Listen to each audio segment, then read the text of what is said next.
and gentlemen, children of all ages, it's Friday night, and it's time for chaos. I only get to say that one more time, and then season finale.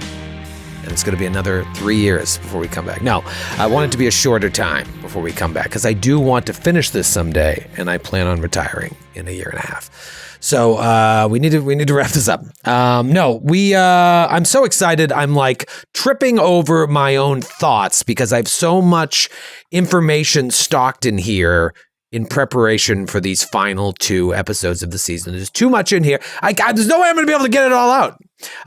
But usually I come into these things and I am just, like all my recordings, I'm just like, God, not because I don't want to do it, but because I have like, I'm a perfectionist. And when you do improv, perfectionism and improv don't always go together. And so if you have that sort of, those OCD tendencies, or you want everything to be, you kind of have to let that go and just hope for the best. And I think that this series, unlike anything we do on the network, has really opened my eyes to what one can do with this game. I played so much Pathfinder over the years, and with RPGs in general, I played so much Pathfinder over the years, and at its best, we get to kind of the heart of what we're doing here on Time for Chaos. But what has transpired as this show has sort of taken flight, as it's grown wings and taken flight, I really think that there is stuff happening between the 5 of us that is really, really special. And so I go into these final 2 episodes very, very excited. And as I mentioned before, excited because I'm curious, how is this story going to end? There's a book, like all RPGs, there's a book. But like there's so many different ways this could go. And at all times, I want you to feel like you're the ones driving the story. You're the ones making these decisions that lead to the outcomes, good or bad though they may be. And I think that over the next at least 4 hours, but going on last year's season finale, could be more. Over the next 4+ hours, I'm both an active participant and an excited audience member to see how this all goes down. When I began prep for season 2, and I knew you guys, I asked you guys at the end of last season, I'm like, all right, so where do you think you're going to go next? You got these clues, this clue, and you guys were like, it seems like we should just follow in Jackson's footsteps and go to England. I was like, great. England. And I just let that sit in my brain for a while. And then when I began my prep in earnest for this season and started looking over the notes for England and what goes down, I was like, okay, I think this can fill a whole season, but maybe not. Maybe there's so many things you could have done. You don't go to Lesser Edale, all of a sudden that's 3 episodes, 3.5 episodes that don't happen. I'm sure we would have stumbled into something else. Eagles Grange was 2.5 episodes. I mean, that's a quarter of the season. That's why I wanted to go to England. Let's be honest. It had nothing to do with the mystery. I was like, let's get Vaughn home. Yeah. And arguably some of the most memorable moments from the season/series came out of the events of those 2 things. So as that started to transpire, once you got to Lesser Edale, once you decided you wanted to go to Eagles Grange, I kind of had the end in my crosshairs. I could kind of see it, but I've avoided prepping it. I've avoided sort of rereading the last portions of this section out of fear, out of true fear, because it's so wildly open-ended, and there's so many different ways you can go, and it's so beautifully written. You want to do justice to the story. But today I was like, okay, there's 2 episodes left. I'm going to prep from the back forward. I'm going to prep from next week's episode to this week's episode, because I need to know every possible way it could go before I even tackle how we start today. And so I started, that feeling when you put something off fucking forever, and it could be a call to somebody or anything, and then you do it and you immediately feel great. And you're like, why don't I do this all the time? Why am I always putting things on? I feel like $1 million.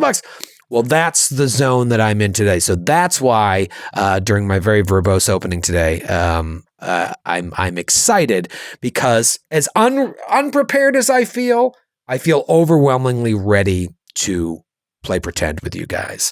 And I just want to see where you guys are at mentally with everything that's happened thus far in the season going into these final 2 episodes. I'm mainly asking you a question so I don't have to talk.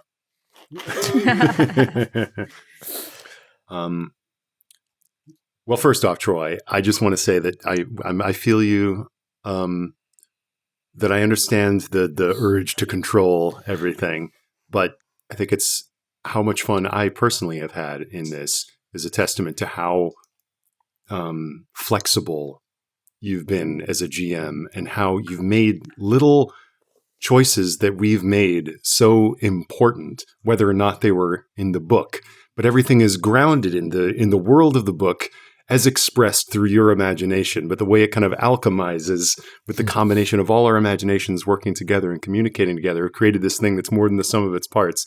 And God bless you for allowing us to just kind of like go to the house of one of the characters that's not in any way related, like book-wise, to the story at large, but has like deepened everything and made the journey so much more rich and interesting to me. And but I mean, I feel like investigation games can always make me feel a little dumb, where I'm like, I know there's probably something really obvious that I'm missing. The person watching this at home is like, oh my God, you why didn't you do such and such? And I really have to kind of try to suppress that and just kind of roll. And, but I'm so tantalized by all these little threads that are dangling, the mystery that's just out of focus, and where we left things last time, making this little tenuous pact with the notable Zara Shafiq. I'm like, who knows if this is the right choice, but it seems like the choice that they'd make, and it seems like the way to go to launch ourselves into the end game of England. Into the great wide open. It's kind of crazy that you're probably past 60 hours into this campaign, right? Almost 80 hours, right? Am I doing the math? Yeah, 40 hours in the first season. You're almost 80 hours, probably over because we did some long ones, into this campaign. And as much as you know, there's so much that you don't know. But I like to believe that, like any good story, we finished this season with way more answers than season one ends, I think. But I don't know. Kate, you're in the GCP. You go on tour with us. We play a lot of Pathfinder together. How does this experience differ from like what we do in the other shows? Oh my God. It's so different. Like the way that our cast is, like our characters are. I mean, like we rolled these characters on air during session 0. Like we didn't really prep them beforehand or like really talk about like how they'd interact beforehand. And they just like have this deep story together. And that's so cool. And then, I mean, the one thing that's really different about this game versus all the other games I've played is that even though there are like chunky parts to it rules wise, especially with combat, it's still like really fun to listen to and to play story wise. Like it's still such like a narrative way to like just do everything. And I feel like I'm in a movie the whole time and I'm like seeing it happen versus being like super stressed about numbers. But as far as like the end game here, like, dude, I just show up like, ugh, I'm not going to pretend I don't take notes. Everyone knows I take notes. And like I watch the premieres and it helps me remember things.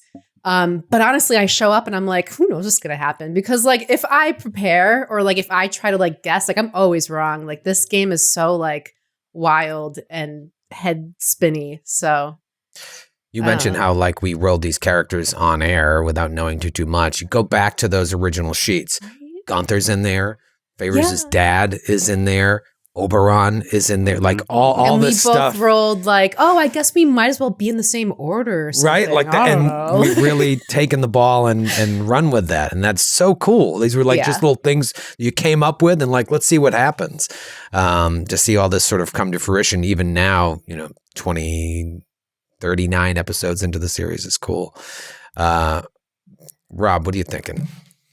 I'm just, I mean, I've said this before, this is one of the more unique performance experiences of my life. So I'm very grateful for that, for you guys just making it feel something different. I mean, I'm also fucking terrified. I love these characters so much. All you assholes, you guys are all in like fucking like polycules with all these other characters that you play on different shows, your fucking neck mouth witches and fucking vampires and smoke detectives or whatever the fuck. I don't know. Like, so I just have Carter. Like, that's all I have. Like, I'm in a monogamous relationship with Carter. And so, but he's obviously not the only person in the show that I love. Old Bill, obviously. Bill. No, but all you guys, right? Always So I think about Vaughn all the goddamn time. So I'm not a pro like you guys are with sort of like churning through characters and stuff. Like I really do see this as a narrative, as a story that we're all telling together. And so I've become super attached to everybody. I know it's part of the game. I know, it's not Call of Cthulhu and those people are fucking ground to dust. But I don't, I think that's good. I guess ultimately, it raises the stakes. It makes us careful with what we're doing. Hopefully not to the point of boring anybody. But yeah, I think it's just the stakes feel so high for a game with dice. And it's been so fun. It's great. Now, Noura, I imagine it must be cool for you because when you created this character that was like studying Egyptology and like there's obviously, I feel like there's shades of you in there. You brought some of your culture into that. And now you're deep into the investigation and having this someone who's a student of Egyptology and cryptology and whatnot, and being able to speak Arabic and have all those things be like wildly connected to the narrative. How, like, that must be cool. It is. I think this would probably be the first character that has a lot of my personality in there. As far as like the obsession over like needing to know everything is a very big part of me. To the point where like I will deep dive the shit out of like anything that comes up that I might be interested in. Except Tartaria. Fuck that. I'm just gonna put that on the record. Too late. Yeah, I love that. The thing that I love about Call of Cthulhu is that they are based in a pseudo, like this is like historical fiction, basically with monsters, but they tend to be there's so much potential that I think has come out in this game of making these like very real characters that we're playing in a campaign long enough that we get to get rounded characters rather than just have like the throwaway Cthulhu because you're going to die in an episode or two kind of vibe. So this has been so nice seeing these things that we put in all of our backstories that I never thought would be part of the story itself. Really get entangled weirdly into the plots. And, yeah, it's just please don't kill us. Yeah. I really don't want to, like I said before, if my character dies, please resurrect me as a zombie. I want to play it out. I want to play it out as zombie Fairuz. Call of Cthulhu, we say this a lot, is like as is. It is a game, you're regular people. And so they die all the time, whether you're doing a one-shot or a campaign. Yeah. But Masks of Nyarlathotep is a notorious meat grinder that somehow all of you have survived almost 80 hours into. And that is not normal. And so it's going to be real hard when, not if, the shit hits the fan. Because we love these characters. But if something happens, be it, before the end of the season, next season, like, it's going to just set things in motion. You need to start thinking about and I was going to text this to you today, but I want to put the idea in your head now. You need to start thinking of what is your season 2 epilogue if you live or if you don't. And what does that look like? And then be ready to, change it and adapt it based on everything you're going to learn over the next 4+ hours. But start putting that in your head, because I really want, when we get to the epilogue for the season, I want to get into, where you think your character, his mind is or does after the events of this season, whether they're alive or they're dead. Their story should still continue in some way. I will say that Vaughn's departure, I'm glad it was a non-violent one. Yes. and Ross's, just your ability to bring in Desmond, such a already like what feels like a full-fledged character already, definitely has like taken some pressure off. Because for the longest time, it's like, I've got these backup ideas. I hate them all. But then, so it's just, and that's added to the stress of everything. And then, but then seeing Desmond come in, we sort of need that first like Band-Aid rip. You know what I mean? That first sort of like, okay, we can keep going. It'll be fine. We can still have fun. Yeah, we can still come up with great characters, even if it doesn't, involve these original. We've created this totally sadomasochistic situation where like we're in this game that is like infamously brutal to the characters, and we've stuck around so long that now we're just so attached. Despite doing some really reckless shit, like all the arson and like the just murder hoboing, like it's just it's really wild. We tried to be like reserved once, and 3 people wound up dead. Like, well, just imagine if one of us had died when like the rip in space time opened up over Larkin, and that thing. What if that monkey lizard had crushed one of us? Right, like within the first 4 episodes, that would have changed everything because we would have been like, oh, well, okay, I guess that's how this game rolls. And then I don't, who knows what decisions that would have changed going forward too. Like maybe we would have been even more reckless. Maybe we wouldn't have cared so much. But because of a combination of just some dumb luck rolls that we sort of squeaked by a couple different times, now it's just changed the way that we probably are looking at all decisions going forward. And it's just compounding upon itself. Yeah, it's hard. Remember that the old adage, this will be very helpful for you in the next 2 episodes. It's like drive your character like a stolen car. I can't remember who said that, but like think of it that way, and you'll really get a kick out of this. We got a lot of show to get to, and I'm going to start with a very quick recap. So as not to waste too much time, I want to get into some play.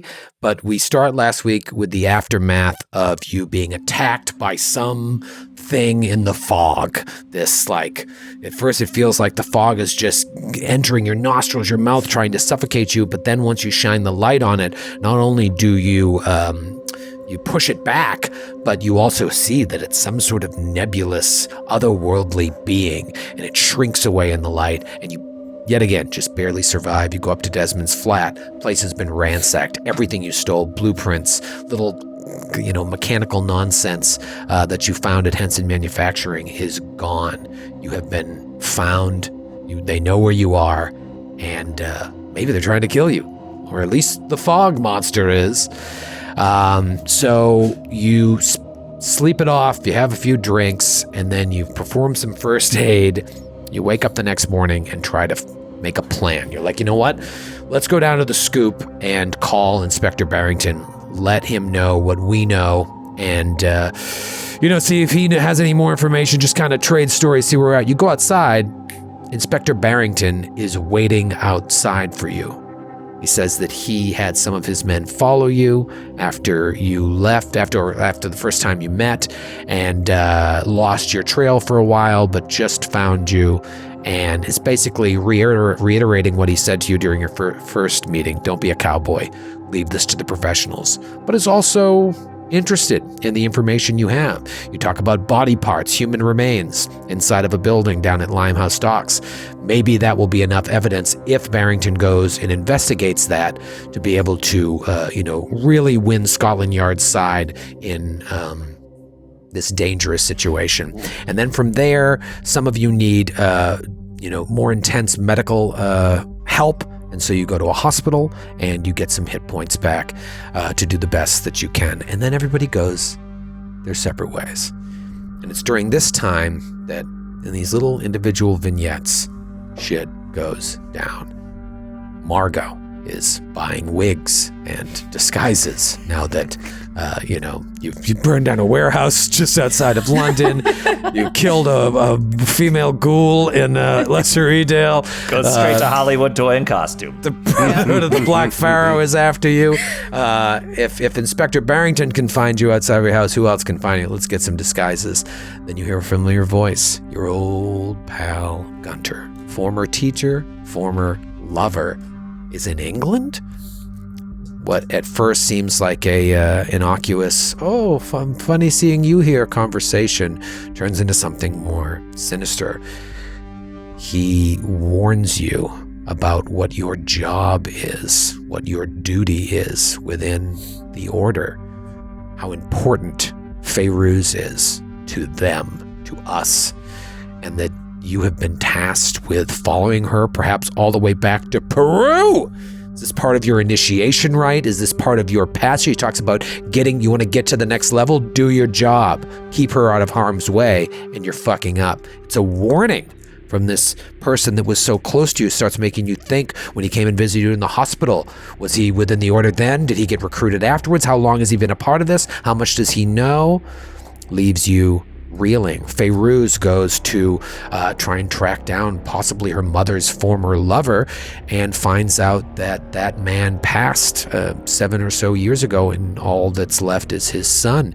And the son is like scared to talk to you. Well, you find out that he was born and in Cairo, and his mother, he always thought that his mother like passed away shortly after he was born, but when his father's mind started to go before he passed away, he started saying things that he didn't say when his mind was all together, mentioning that his mother was taken, and So the father passes away, he starts looking through his father's things, goes to Cairo, there's no records of him or his mother, and you find out that his mother is your mother.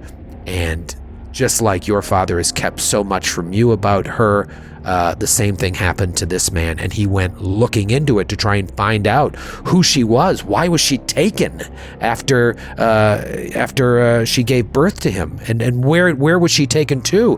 Is she still alive, you both wonder. He tried to follow, and people told him, cut it.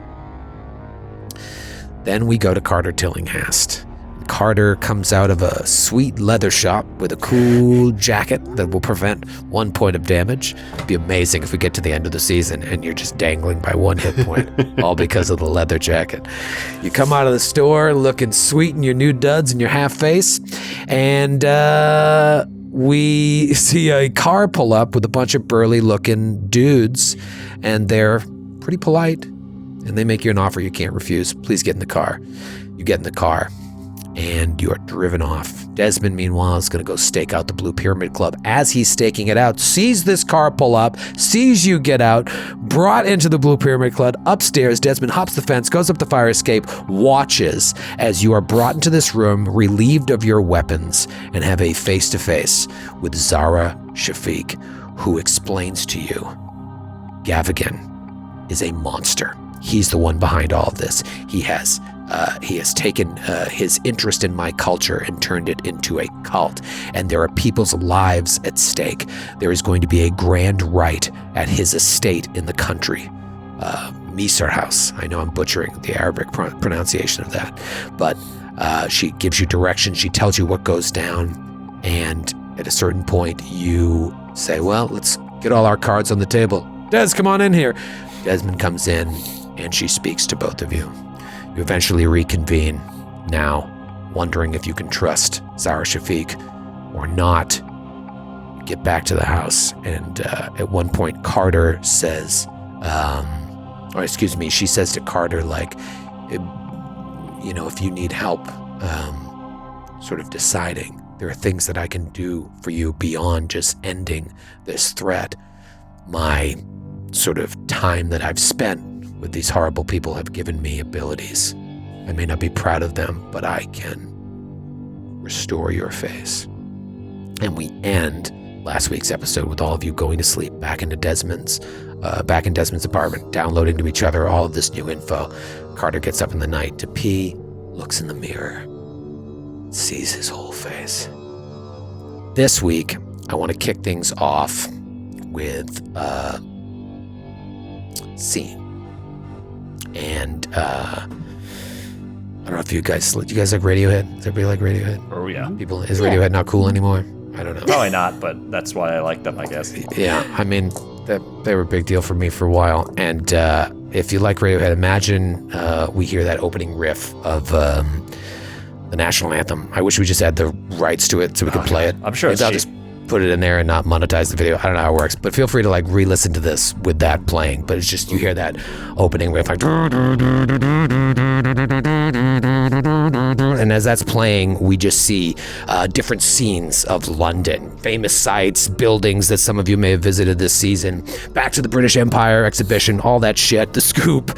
But when the lyrics kick in, the scene changes. It's like, everyone around here. It's my best Tom York. And as we hear that, we see a shower head turn on, water spraying down, and then eventually turns off, and the curtain opens up and an older man steps out, and he's got beer belly, but he looks pretty happy. He walks over to the sink and begins to shave very, very slowly, very deliberately. Everyone is so near. Just hold it on. Horns come in. And now we see outside of a dry cleaner somewhere in London, presumably, where a young woman with darkish skin is smiling as she picks up a garment bag from these cleaners. Now she's inside her apartment and she lays down the garment bag and slowly unzips it to reveal a beautiful dress. Everyone has got the fear. Cut back to the man. He's cleanly shaven now. He's got his perfectly ironed clothes laying out on the bed, and he pulls his pants on one leg at a time. We watch as he just gently pulls on each leg. He uses a shoehorn to slide his feet into these beautiful loafers, and he starts to button up his shirt. Tom York's yelling, "It's holding on!" The music starts as crazy. Cut back to the woman. She gently lifts the strap of her dress over her exposed shoulder and reaches around to zip herself up. We follow her manicured hand, her manicured nails as they almost sensually pull the zipper up to completion. And by now we're at that part of the song where it's just like craziness. All the horns are coming in. Tom York is screaming. The original beat is in there somewhere, but if you've never heard the song, it's just chaos. Atonal nonsense, but still beautiful at the same time. And we just cut back and forth between the two of them and watch as this man pulls out a necklace with an inverted ankh on it. It's hanging from the end of it, and he's so careful with it. And he just like puts it on very slowly in this like very deliberate manner that belies the intensity of the music. Back to the woman, and she's doing the exact same thing, reverently placing it around her neck. Her lips may be silently mouthing some prayer, and the man just takes the necklace, slips it into his shirt, buttons up over it, ties a neat cravat around it, and then it goes to the woman. She slides the ankh into her cleavage before wrapping herself in a shawl to conceal it, and the music just reaches a crescendo and then ends. In the darkness of that moment, we hear Zara Shafiq's voice once more. She says, "The lives of the innocent are at stake. Only with careful movements can we hope to make things right." Lights come up, and we're back in the, penthouse of the Blue Pyramid Club, and she's standing there, talking to Desmond and Carter.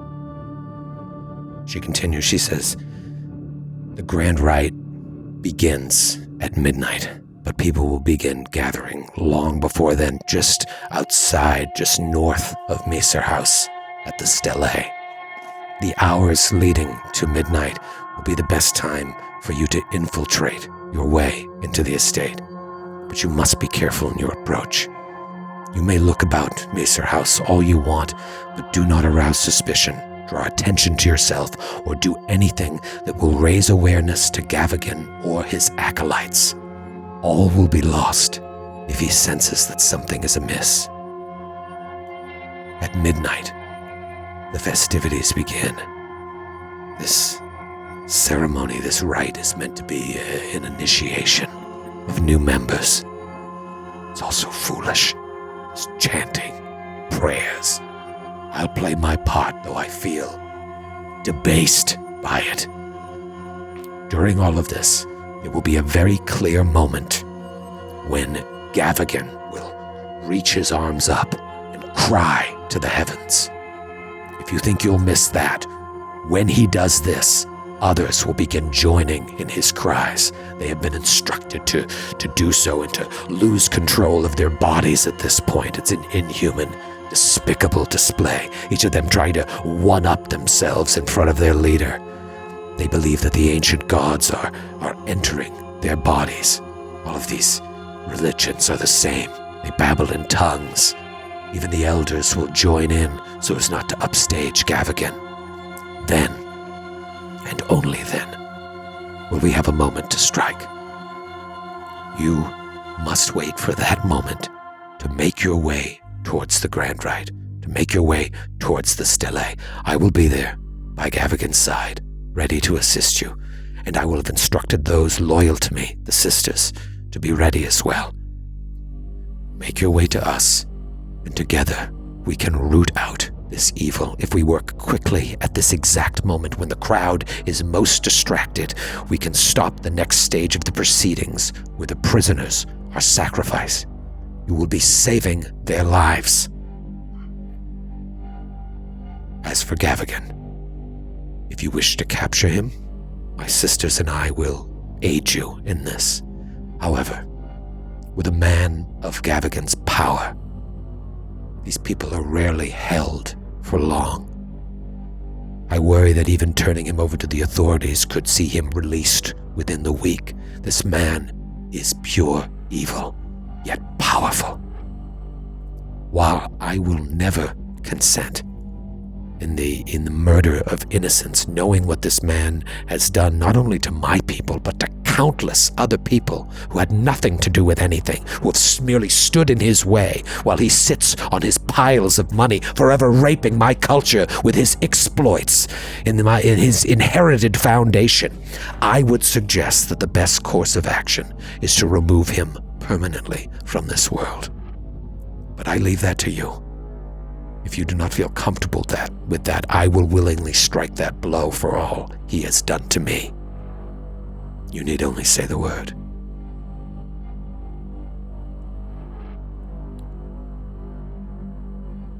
Then we fade out, and we come back to Carter in the bathroom, just looking at himself.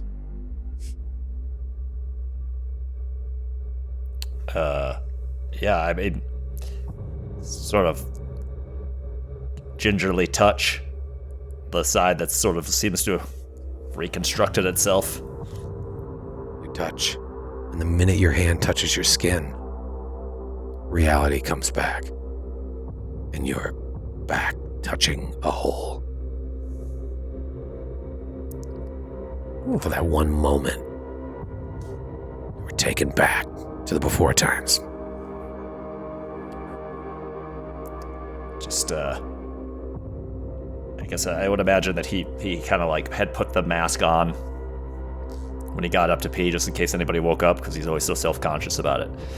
So, suddenly it kind of like, it's like this, firm texture again. And, so has to shake it out, splash some water on his face. God damn. Just get back to his corner of the couch, and probably takes him a while to go back to sleep.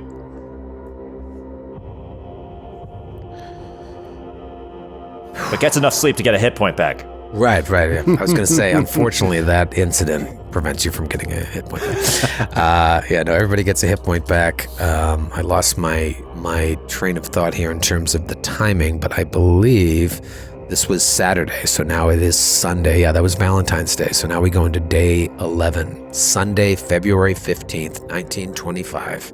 Day 11 in England. Zara Shafiq has told you on Tuesday evening, the night of the full moon, this is all going down. You got a couple days. You tell me what you want to do, and be aware, like, beside, if you want to research, you want to go tie up some loose ends here and there, you tell me we can do that. If you're just like, you know what, we just want to rest and get a hit point back a day and flash forward to that, we can do that too. It's totally up to you guys. Let's roll some luck, just because we have the opportunity. Thank God for you, huh? Right. Where would this luck be without you? Metagame Kerkovich. There we go. That's the failure we're looking for. That's the failure we're looking for. Yes. Finally. Everyone around. That's going to be in my head for the rest of the day, even though I didn't actually hear it. If you just close your eyes, you would feel like Tom York was in the room with you. Evoked. Yeah. Johnny Greenwood was wailing on that on this There he is. He no was there. In my He's mind's at the eye. switchboard or whatever, putting the a different... little ring modulator. How do we do? Anybody get some luck here? I did. I got 6 points of luck back. Thank goodness. Got 7. Same. I got 5 points. Whoa! Wow. 33. The elder gods have smiled upon you this day. They know you're gonna need it. Talk to me. It's morning. You can role play it, or you can just talk out of character. You guys wake up. Maybe Carter's still a little shook from seeing if she really could do that. What that would feel like. What that would look like. What would that mean to your interest in Margot? Your interest in everything. I would imagine there's not a small amount of hangovers going on, given how hard some of the people last night were going. Definitely is a hangover. Oh, I just went ahead and just apropos nothing, rolled Constitution, and I succeeded. So I think Desmond's doing fine. Feels great. That's fun. Right. Are you hungover? All right. Yeah. Ross, are you constantly doing secret rolls during our game sessions to sort of help direct you into what's going on? Just to see. This just tells me how Desmond Mahoney metabolizes his whiskey. He's doing fine, fresh as a daisy. Don't need that much. Don't even need that much sleep. Up with the sun. And they're in a hotel, not in his apartment, because they got to evade. Oh, that's right. I'm their sorry. I said pursuers. Desmond's apartment. Yeah. He maybe peeks through the window at the foggy morning, and I mean.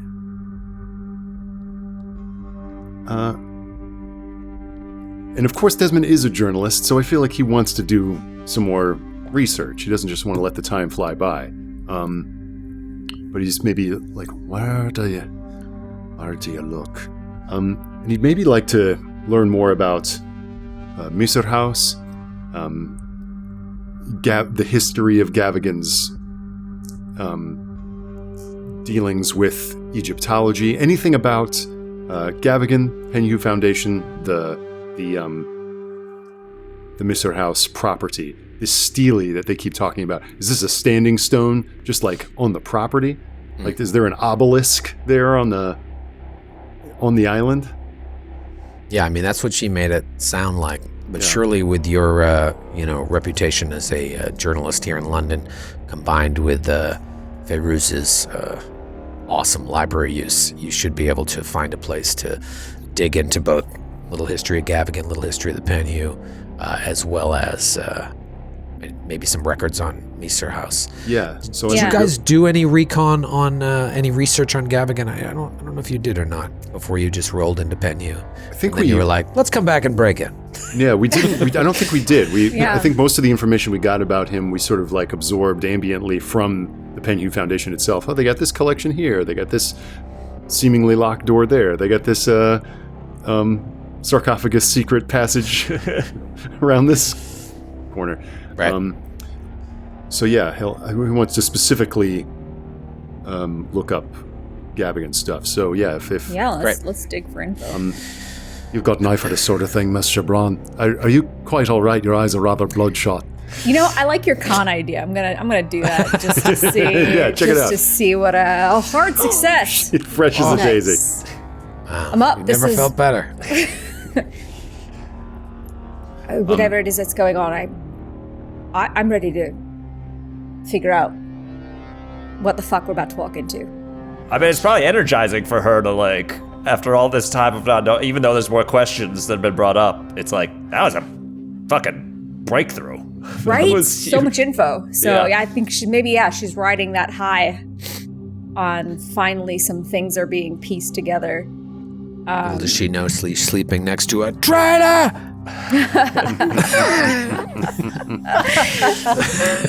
Because Margot did leave out some info when we were all reconvening, so she would not. She's all cranky pants because of it. Well, where do you Where would you like to start? Do we start with a house? Do we start with Gavigan himself? Perhaps if we could look up the house itself, might give us a clue as to if it's been in the Gavigan family. That it has the name Misr House tells me that the builders of it were making themselves a little shrine to all things Egyptian. Yes, I think we know what the theme is. Yes. Walking into this place. Mr. Gavigan is nothing if not on theme. Let's The see. Luxor of Yes. tasteful Egyptian references. I think Carter's pumped too. I mean, we got ourselves an old-fashioned heist again. Yeah. Last time. We want to break in again? Well, I'm just saying. Last time we fucked it up. I fucked it up. That's fine. I'll say it. I didn't get that Barely. gate. But the plan was sound, and that was exciting. And I feel like, in my experience, again, the more info we can get on a place before we're about to infiltrate it, however we decide to do that, it's always helpful. This is the only time I like opening a book. It's trying to find the blueprints of the place or the history of the building of the place. We can maybe find some way to get in. Yeah, if we can go to a hall of records or something and look up the history of the property of Misr House and maybe even if we can find Architectural architectural plans. details. For our history buffs, both in the game right now or watching, there are 3 good locations in addition to the Hall of Records. Something to think about. There's the British Museum on Great Russell Street. Houses all manner of priceless artifacts from across the world, including the Rosetta Stone. This museum is also home to the British Library, and although the only library's reading room is open, although only the library's reading room is open to the public, investigators who perhaps demonstrate their scholarly credentials or journalist credentials may be able to get a free reader's pass, allowing them to request a specific book, which could then be brought to their seat. So it's a lot of can I get this one book? It might be hard. You just want to look through stacks. There's also the London Library in St. James Square. This is a subscription library that I imagine Desmond has a subscription to, unless you'd like to roleplay you signing up for a membership. If you bring 3 friends, it's Just one piece of £10 mail. each. Yes, I have to bring my identification and a utility bill. It just shows you the depth of this campaign. I'm just going to read straight from here. It says it includes a complete back catalog of the Times newspaper, as well as comprehensive religion, occult, travel, biography sections, all right up your alley. Foreign visitors may be able to apply for a short-term membership at a slightly reduced cost. Well, that's lovely to hear. Maybe if I would go to any of these places, but if there's like a biographical books that might give us a sense of the Gavigan family, or social registers that would tell us more about him, and the house. That seems like a place to go. And if you wanted to split up, depending on covering more ground, there's also the Central News Agency in Ludgate Circus, which carries back issues for most of the UK's newspapers, as well as a number of foreign newspapers. So it sounds like British Museum might be too much work. You're trying to find a lot of information in a short amount of time. But you could either split up between the London Library and Central News, or just do one day, one the next. You've got time. Would Desmond be able to call in to his uncle and be like, hey, could you check the news agency for us? Just to kill a couple of... Sure. Yeah, absolutely. Hello? We're going to roleplay it. Who is it? Who's on the other line? Mickey, a bastard, it's your nephew. You son of a bitch, how are you? That's my mother you're talking about. And your sister, if I may be so bold. Where are you? I've been wondering why you haven't come by. Haven't seen you. I stopped by your house. There's nobody there. Don't stop. Everything by my all house. right, Desmond? Don't go by my house, old boy, unless you want to walk into a death trap. I'm on the verge of a great crack in this case, Mickey. I'm on the precipice. I'm on the precipice. We're about to blow this thing wide open. This Gavigan character is concealing more than you could possibly imagine. I need you to put one of the flat feet or one of your gumshoes out there on the intern's desk on some research. Go down to the news agency. Tell me everything you can find out about Misr House and Gavigan, what runs the Penhew Foundation. Go down to Central News Agency. I suppose I can do that, but I feel like you're in a bit of trouble. There was an investigator that came around here looking for you. Who? Let me see here. I wrote it down. A copper? Yes, someone from Scotland Yard. I didn't tell him where you lived or anything, but he seemed rather concerned. A fellow named Barrington, by any chance? No. It's, where is it? I have it written down here. You hear, like, papers shuffling. Let's see. Marshall. Inspector Marshall from Scotland Yard came down to the scoop asking if they knew about the whereabouts of the people you're traveling with. Elias's friends. Marshall. I played dumb, but he seemed genuinely concerned. To be honest, I didn't get the sense that your companions were in trouble with Scotland Yard, but something wasn't right. Yeah, you should give him a call if you think it's right. Name's Inspector Marshall at Scotland Yard. Hey, leave a number for me there. Yes, do you have a pen? Got one right here. All right, it's Q6943, another Q, and then this string of sounds. That's how we did it in London back in the day. Did you get all that? Got all that. Now, just breaking out of this for a moment, we've been told that Marshall is the inspector who was investigating the Egyptian murders who disappeared, yes? No, I thought Marshall was the name of the guy that Munson, was the... sorry. Yes, yeah, oddly, was it very Marshall close the name. name of the boss at Henson Manufacturing? Frank Marshall was the name of the boss at Henson Manufacturing, so it could be an odd coincidence. It could be something fishy. They're pretending to be cops to find out where we live.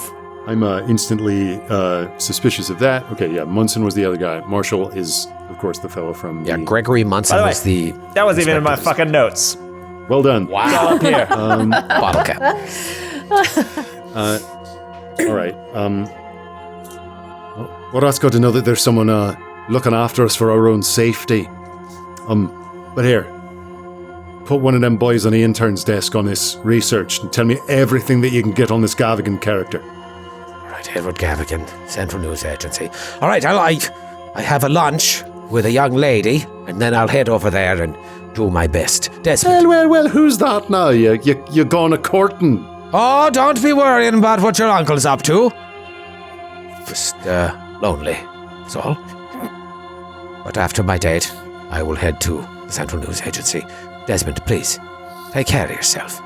This, fella that they were running with, Elias, what happened to him? It's bad business. Don't want anything happen to my favorite nephew. Don't worry. Nothing ventured, nothing gained there, Uncle. No risk, no reward. And the reward's going to be great once this story breaks in the scoop. And you take care of yourself. Bring back an auntie for me. Oh, you. And he hangs up.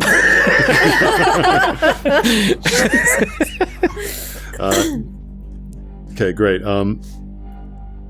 So I'm instantly like, this Marshall character is coming after us. It's one of Gavigan's factotums is out here pounding the pavement trying to find us.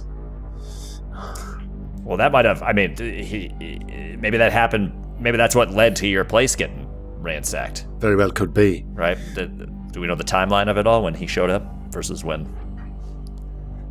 I mean, if it's days ago, then yeah, it would be. Yeah, I guess. It would follow. We've only spent one night in the hotel, right? Mm-hmm. That's right. Yeah. Now we're in a random hotel that we have not disclosed the location of. Mm-hmm.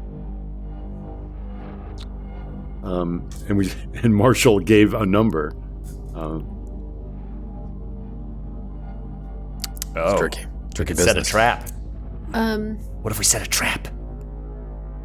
Call him as your uncle. That voice can't be hard to replicate. We call him up.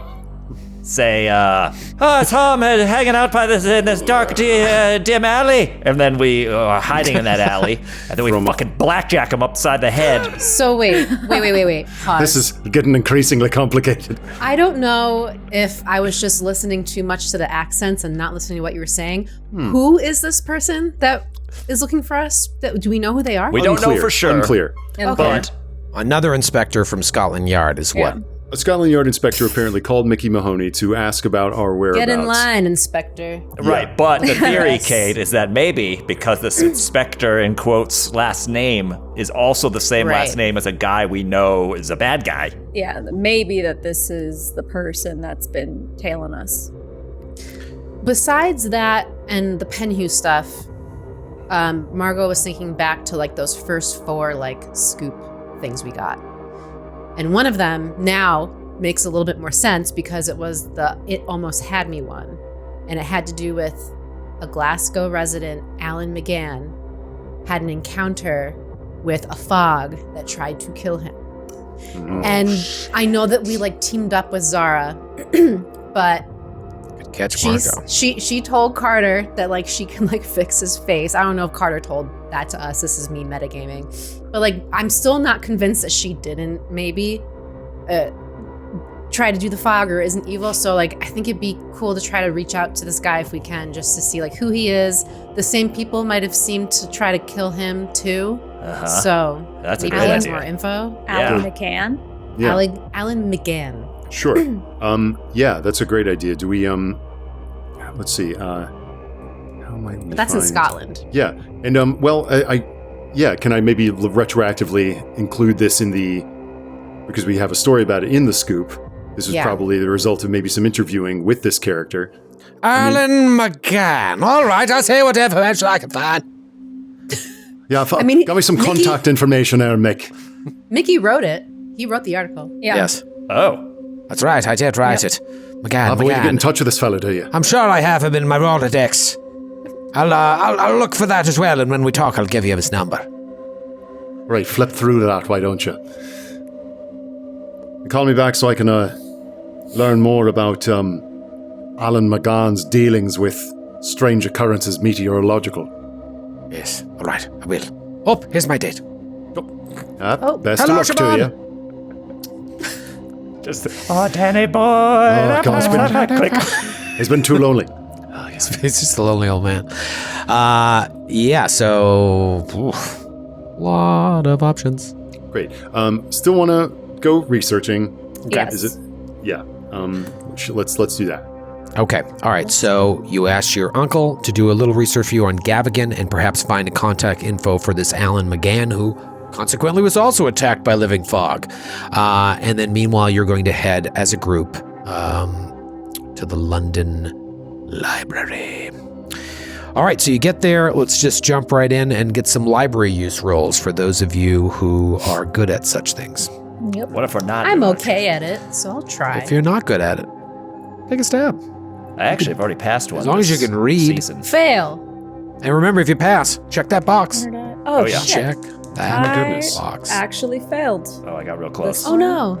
And I somehow succeeded. Maybe constitution-wise you aren't hungover, but your brain isn't fully Yeah, on the yet. brain fog's still there. And whereas Desmond, whiskey sort of works like in a spinach Popeye sort of relationship Well, he's with his, not- with his Right, faculties. right. Yes. Yeah. Man, you ever watch the old Popeye? I had an old Yeah. VHS of it. That was They just one are. of the 4 I had. Fantastic. Like he never moves his mouth, and just the voiceover actor that was doing it would say so many funny things like, That's what's so unsettling about the Roger Altman, right? Didn't he do the live action one with Yeah, the Yeah, Robert Robin Williams? with with the Where like Rob Williams is clearly dumb, Williams. did not say half the shit that he said on set. And he's doing it in ADR. Like, it's like I get what they were doing, but it made it real uncomfortable. It's really weird, yeah. It looks like an old movie, yeah. Yeah, Didn't Shelley Duvall play? yeah, that's Oliver? perfect casting. Olive oil? Yeah. Oh, Hi. Oh, that's a good olive oil. Thank you. Okay, so we got only one success. That's right. Yeah. You only One need regular success. All right, From- that's going to really, the way I'm interpreting this, now that all hands are off the chess piece, is that's time. If only one of you succeeds, it's really one of you is kind of driving the ship here, finding the stuff while the rest of you are stymied, looking for information. So, I could try to persuade an employee to help us. Or we could push a roll. let's do, you can push a roll. For library use. I could, What else I you got to could- do today? Let's see if I could try It's to. just Let's that- see if I could try to push that roll. But what would I do in order to be better at looking It's for hard shit? to figure out Yeah. the push rolls when it comes to a book. Your library skill's a lot better, right? I mean, ish. It's a 53. Okay. So Because I don't want to try to push because if you fail a push, maybe it would take longer. But yeah. Yeah. Well, I'm not Mine's going to like push 30 with a something. 20. Yeah. You do have one success, so We have one Okay. success. All right, Yeah. let's stick with that. let the fates roll with that. All right, so The Starting lucid Desmond Mahoney goes into the stacks and finds He's the in his relevant element. book. It's not that Feyruz is hungover, it's that she's still drunk. There it is. That's why she feels great. That's Yeah, why I like, feel I'm great. great. Ready to conquer anything. so weird. I had 50 drinks last night, and I feel fine today. We just drive by car home. All right, so public records looking about the Penhew Foundation show that the foundation was established in 1890 by Sir Aubrey Penhew, renowned Egyptologist. As director of the foundation, Sir Aubrey oversaw and funded a number of expeditions to Egypt. Nothing new there. You know that Sir Aubrey was at that time it takes you down the track about Sir Aubrey, see if you find any more information there. He was a leading figure in the Carlisle expedition of 1919. So now we're looking at, this was 29 years after the founding of the foundation, and was among those murdered in Kenya. Currently, Edward Gavigan is the foundation's director. The foundation everything you read about it seems above board. They issue grants to scholars undertaking the study of Egyptian history and antiquities. Its work also includes negotiating permits with the Egyptian authorities, assisting with planning expeditions, travel itineraries, the hiring of local labor. The foundation's building in London, the one that some of you are very familiar with, serves to house Egyptian artifacts recovered from the sands of time, as well as acting as a repository of information concerning Egyptian history and the numerous expeditions undertaken in northeastern Africa. Roughly 20 digs in Egypt have been supported by the foundation, with 10 of these happening since Sir Aubrey's untimely death. So 10 happened before, 10 have happened since under Gavigan's purview. Unfortunately, and this is something I think you learned, many of the digs have been overshadowed by tragedy while in Egypt. A number of people, you now know 20 in all, it seems like, as you start collecting all this information, have died. And a few of them were suicides, but the rest appear to have been murdered by locals, which is not unlike how the stories go with what happened to the Carlisle expedition. They went in to territory they weren't supposed to, and maybe a local tribe murdered them. They were certainly tried and executed for that. Currently, the foundation has one dig underway near Cairo, led by Dr. Henry Clive, which was excavating on the Giza Plateau. And there was a telegram found written by a Dr. H. Clive that we found, saying That's all right. all as planned, work apace at my Serenus. My Serenus. Thank you for your assistance, most helpful. So this Clive character is doing Gavigan's bidding on the Giza Plateau, or within this other dig site called My Serenus. Thank you for your assistance. Most helpful. What was your assistance? What was the assistance? Is Gavigan just doing? Is Gavigan? Now you have to. The one thing we Seems have to on the up and consider up. is maybe Gavigan is totally on the up and up. Although you overheard him talking in the exhibition. We got to take care of this. Maybe you're just standing in the way of something obsequious. Zara Shafiq leads you to believe that's not the case. But let's assume he's dirty. Is he also doing things in Egypt that are totally above board? Either to keep up the appearances of the Penhew Foundation, or because maybe he's really interested in Egyptology? Or is everything he's involved in dirty, which would make Henry Clive an accomplice as well? Yeah. Just yet again a name to think about. Now, did you look up My Serenus? We never did, no. But I mean, seeing Clive there kind of like drops the pin in Desmond's brain, and is now maybe what's this Clive looking into exactly? Yeah, My Serenus, I believe. I'm in the library, so I could maybe look it up in a book on Egypt. Yeah, it is. My Serenus was a pharaoh in the 4th dynasty of Egypt during the Old Kingdom. He is known more commonly as Menkare or Menkara. And what would make him important that would sort of jump out to you? 4th century pharaoh.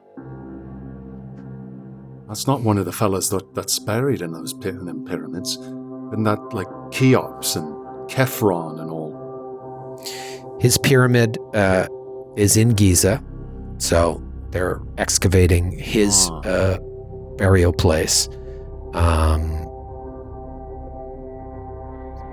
But he had nothing. You don't see anything untoward about that. Nothing particularly. Um, Well, interesting. All right, so that's pretty much like just enlarging the scope of what we already knew. But Gavigan seems crossing some T's there. Yeah. based on this information, exactly as he appears to the public, a interested supporter of Egyptology and historical exploration. Now, continuing on in your research about Misr House, or the area surrounding it, as well, Walton-on-the-Naze, as it's called. You start digging into that. The hours are passing since you're doing all the heavy lifting. You already know, because thankfully Fairuz speaks Arabic, that Misr means Egypt. You discover, after a few hours of research, the land and mansion were formerly owned by an enthusiastic Egyptologist and occultist named Neville Lloyd Price. It's rumored that Lloyd Price went broke and was forced to sell the property and the land on which it stood. So you start looking into Neville Lloyd Price a little bit. Yeah, of course. Yeah. And you find these periodicals saying that apparently Neville Lloyd Price has not been seen for 9 years and has effectively disappeared from London society. There are a lot of rumors in tabloids such as The Scoop that he took to the bottle when he lost everything. You find a book on historical houses. You're like really digging into more like maybe if this place has been around for a while, called Green's Estates of England. And you see this little snippet of information. It says there is a mansion house named Longview, is mentioned in this little snippet, situated on the Naze in Essex, which is where Zara Shafiq said Misr House is.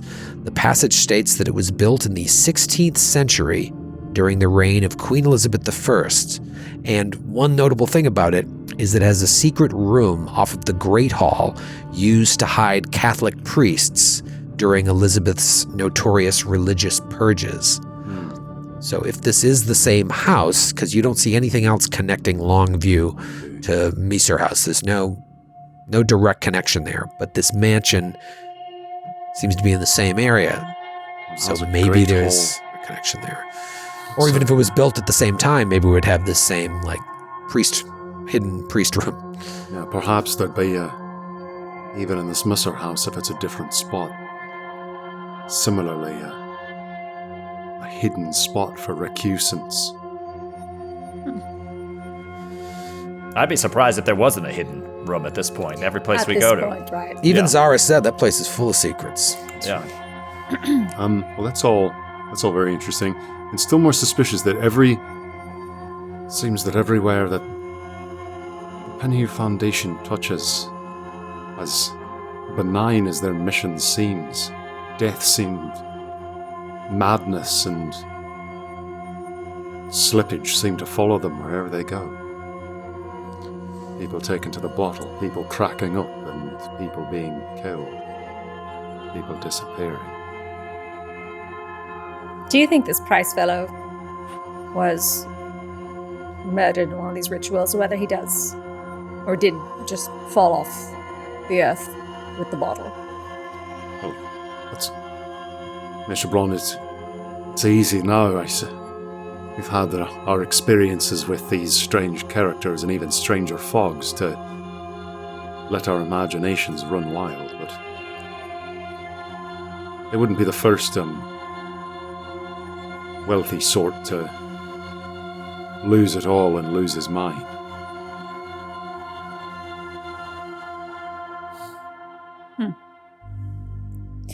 under capitalism, one's assets are one's very identity. So to lose them is to lose all sense of self. We live in an oppressive culture where one cannot have leisure time without feeling guilty and feeling as though that they are not apportioning some of their labor to the acquisition of capital. Sure. Des, just so you know, whenever we sort of thoughtfully nod after something, doesn't mean we're all thinking about capitalism. Do you know what I mean? I don't know. Sometimes I am. Sure. I mean, we all crosses our minds. A little bit about the area more around Misr House. You wanted to know about the stelae or anything like that. See if you learned anything a little more about Walton-on-the-Naze. During the Victorian era, Walton-on-the-Naze rapidly grew in size and population as city dwellers discovered the delights of the seaside as it is up against the water there. It's a fine beach, bracing air, perfect for bathing. It's become a bit of a holiday destination, boasting one of the longest piers in the country. And there are several B&Bs there, should you decide to head out early or try to set up a nearby camp, because it is about 3 or 4 hours drive outside of London, same amount of time on a train. Yes, good for the humors. Yes, very good for the humors.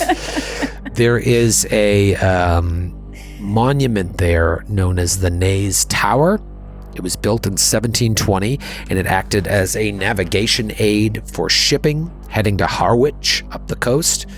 The locals simply refer to it as the landmark. It seems like it's unused at the moment, and it's on private land. All around the area there, outside of the tourist area, are farmlands. But there's no mention of Misr House, and it's hard to know if this tower is... It doesn't sound like the tower is the stelae that she was talking about, the sort of obelisk, but I guess it's possible. Until getting to the area, it's hard to know, and it's unclear from the maps, because there's no map leading directly to Misr House, just directions. And with that, I think, and if that's all, that's a ton. Do you think that the library in the British Museum would have any useful information? I wouldn't know what to even look for if there was, since we don't know what artifacts may be hidden in this house. I suppose it might be looking through their records could tell you what artifacts and bits of Egyptology that the museum occasionally took on loan from the Penhew Foundation or from Garvigan himself, but I don't know what that would get us. Unless whatever it is that you saw in those bottom secret rooms of the Penhew Foundation would be mentioned in there. Perhaps. But again, I don't know. I suppose if Dylanast or Sauer could recognize the description of a piece. Well, Margot, you took a picture, didn't you? Didn't you take a picture when we were down there? Yeah, I did take a picture. Maybe we can. I got my photos developed. Maybe we can see if we can cross-reference with the photos. Because otherwise, I wouldn't know. I mean, maybe Margot would know how to look up what a picture is without knowing the name with or it could her be art background. A docent or librarian there, having seen the photograph, could tell you what some. The thing is, the photograph is kind of a crypt with these art pieces in them. So I don't think we should show. Or maybe I can crop it. What, you're worried they're gonna wonder where we took the photo? You never know. You never know who's going to turn on you. You still seem on edge. What is good? I feel like ever since last night, you came in all fire and brimstone. This morning, you've been very quiet. Yes, and from what I understand, wigs and disguises don't usually do that to a person. Yeah, usually it's the other way around. You're like, hey, look at me, I look different. Listen, we've been through a lot. You almost died from fog. Yeah. A lot has happened. A lot is about to happen. We're teamed up with Zara suddenly. I feel like we can't trust anyone, and... That is true. I suppose we don't want to go around showing photographs to random employees, which we don't even know if they are part of this pyramid club or not. I suppose anybody with an interest in ancient Egypt is now possibly a member of this peculiar organization that Miss Shafiq has told us of. And any Carter one of just your looks over at family, like a little kid with a book about Egypt and is like, and any one of your Eagles for family, Egypt. yeah. Just doing any the one of your eyeball. family or friends also can be someone who has been watching you and waiting in the shadows the whole time. Turn against you at any moment. You just never know. Listen, Massour, now's not the time to start mistrusting each other. I've only been with you for a few days, and we've already had our backs against the wall more than a few times. I didn't take fog to the throat for nothing. Margot, did you take photos of a bunch of things in that secret room, or was it like, because there were paintings, there was a statue, there were two crates. Carter started to look at one and was like, no thanks, and then you looked at another one. You pulled out a small bat-like creature. I thought I looked in both because there was the one wearing like the sort of like the rice paddy hat. Yeah, but The with like Raiden. tentacles and shit coming Yeah, out of and it. then Yeah, it's like a woman. And then I thought there was the bat thing. Yeah. Did Margot? I'm trying to remember what you took pictures of. And, we could retcon this too. So trying to I think it was if probably I- one of those things where you like Margot takes a bunch of pictures. Yeah, I think that's Yeah. what the case was as well. Because, I never remember to say, I take a picture of this. And it's just I don't know. Do you have those I feel photos like I on did you? say it. Yeah, I don't think she would leave them in the hotel, seeing as when we were just staying with Desmond, that got ransacked, even though no one knows where we are, presumably. All right, well, just I think because she this would is take fun, go over to the VTT and you'll see this is the picture she took of the little bat-like creature that Ooh. Carter pulled out of the smaller crate. Awesome. Nice. Oh. Ugh. Oh, wait a minute. Huh.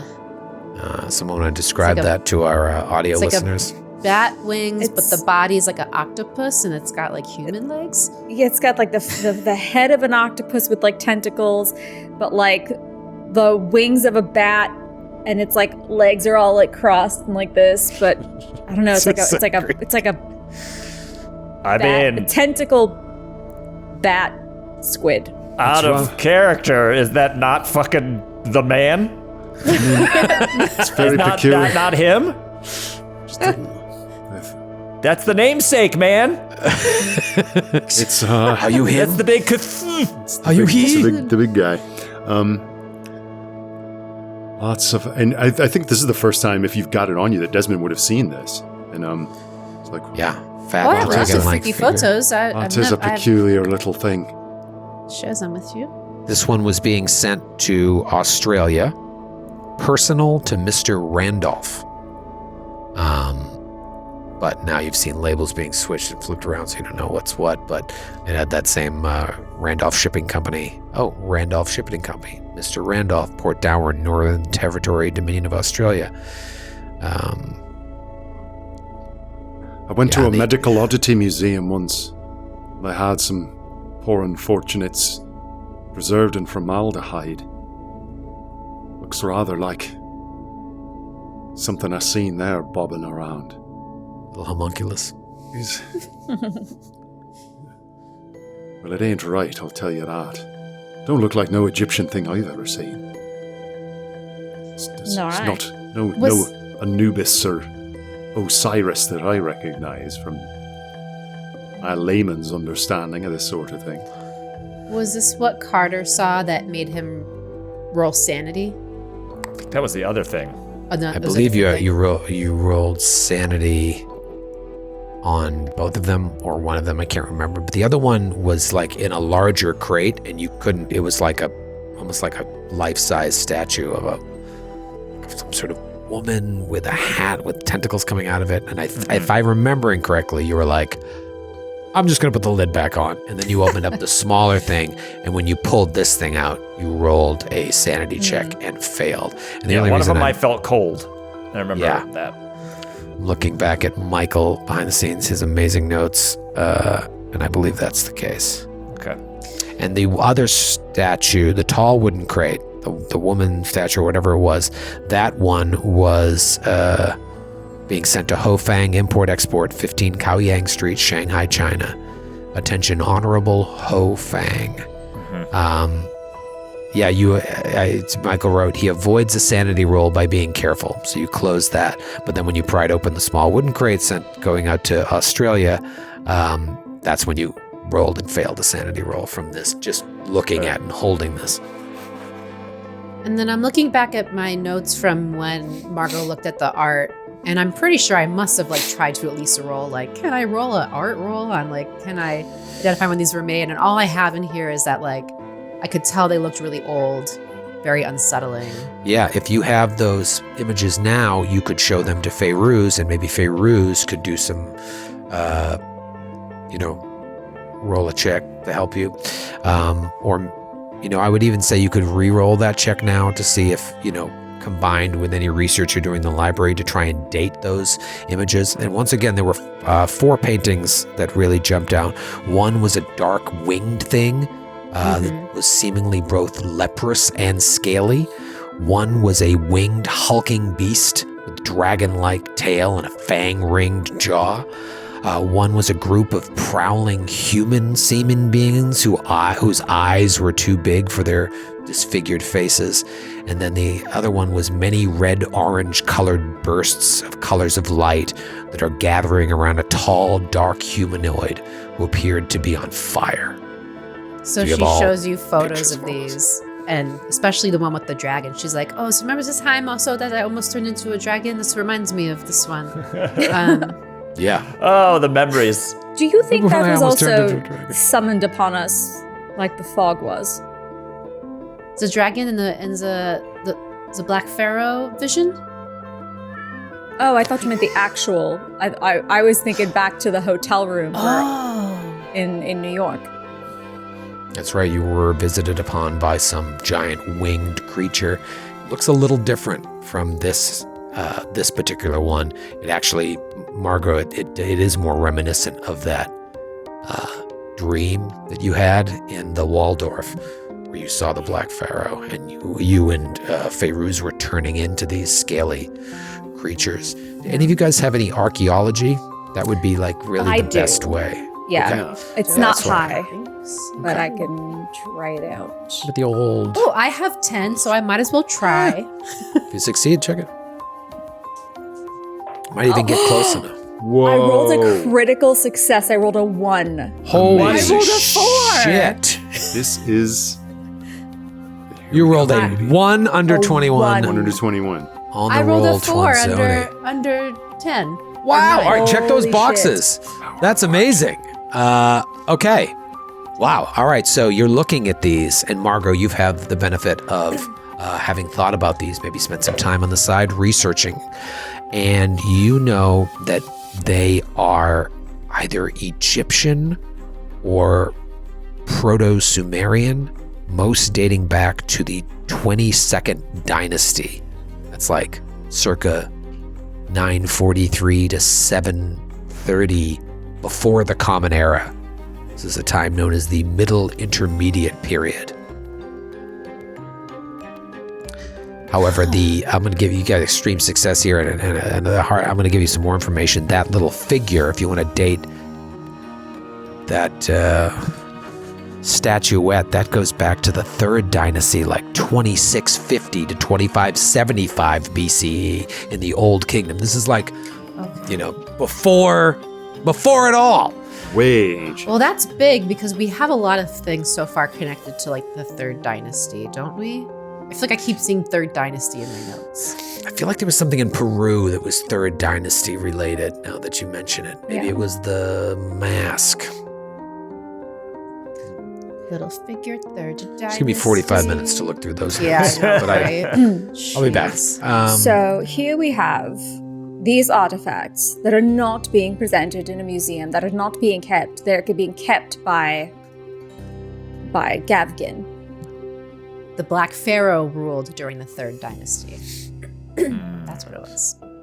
There you are. So we have these artifacts in the time of the Black Pharaoh that are being hoarded, essentially. Now, my Serenus, to give you just sort of, maybe there's a connection, maybe there isn't, was born in 2532 BC and died in 2504 BC. So there's a little time overlap there with the, at least with the statue. Yeah. And just to be clear, this is the statue that's face is like obscured by a mass of tentacles that Carter did not really dig into, but you can tell just from a little bit of information that one goes back to the Third Dynasty, whereas the other one's from the 22nd Dynasty, but all before the Common Era. So you're telling me that the statue that Tillinghast that you saw, is that the one that's being shipped? They were both being shipped. One was going to Shanghai and one was going to Australia. So here, where we The have bigger this, statue, I think, was going to Shanghai. we have a Correct. British museum dedicated to Egyptology, but yet these artifacts that are from this specific era being shipped to these, secretly being shipped to these other areas. There's a global network of enthusiasts for this Black Pharaoh, it seems. And if Gavagan is the monster that Miss Shafiq makes him out to be, and he's also using Hansa Manufacturing to make things of this era, of this type, and ship them to these places as well. What would be the point of making fake artifacts, though, and shipping them? I mean, it could be that he's fabricating things similar to items and structures that he's seen in his research. Yeah, I mean, we saw those plans, we saw those schematics. We didn't understand what the hell was going on back when we actually owned them. But what if they're not meant to be replicas? What if they're meant to be constructed into something that we just don't understand? Exactly.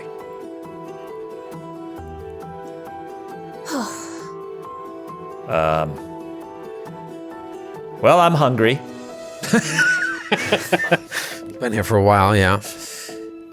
You want to head back and check in with old Mickey? And, Yeah, let's see if I got any clarity on what's going on with Mr. McGann, who seems to have experienced a rather similar fog problem to ourselves. I mean, it also wouldn't hurt when you get him back on the horn.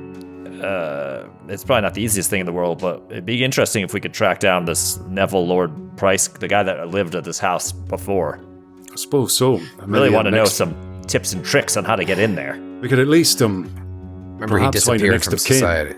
Yeah, Not, maybe completely next- not to add to all of this, but do you think that the British Museum's library would have any other information on this Black Pharaoh or anything else in this era? Certainly.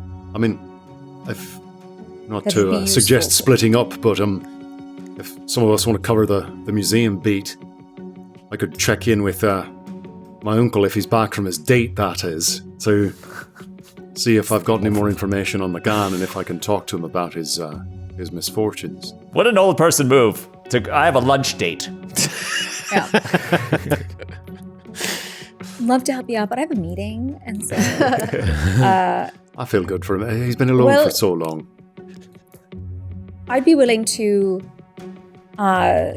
check out that other library under the guise of research for my university. If anybody I'll would come like to with join you. me, okay. You've got the access to the photography that they may be able to identify. Yes, that's why I would like to go. All right, Margot. Okay? Strange. That's weird. Usually it doesn't work like that. Usually we pair up the other way, but that's fine. I'm sure there's Well, yeah, nothing about that. Let's see if we can get ourselves to a public telephone. Great. All right. I would love some fish and chips. We haven't gotten that since I've been No. here yet. I want to get some of that fucking fried fish in a newspaper. Yeah, let's get a Let's get a fish, some chips, some mashed peas. Some chippies? All that. Yeah. And a pint. Oh, that's really where I'm going with this. All right, so the plan is, who's going to the payphone? Carter and I. Carter, okay, and then the ladies are staying back to look and see if they learn more about the Black Pharaoh. Go to the British Museum.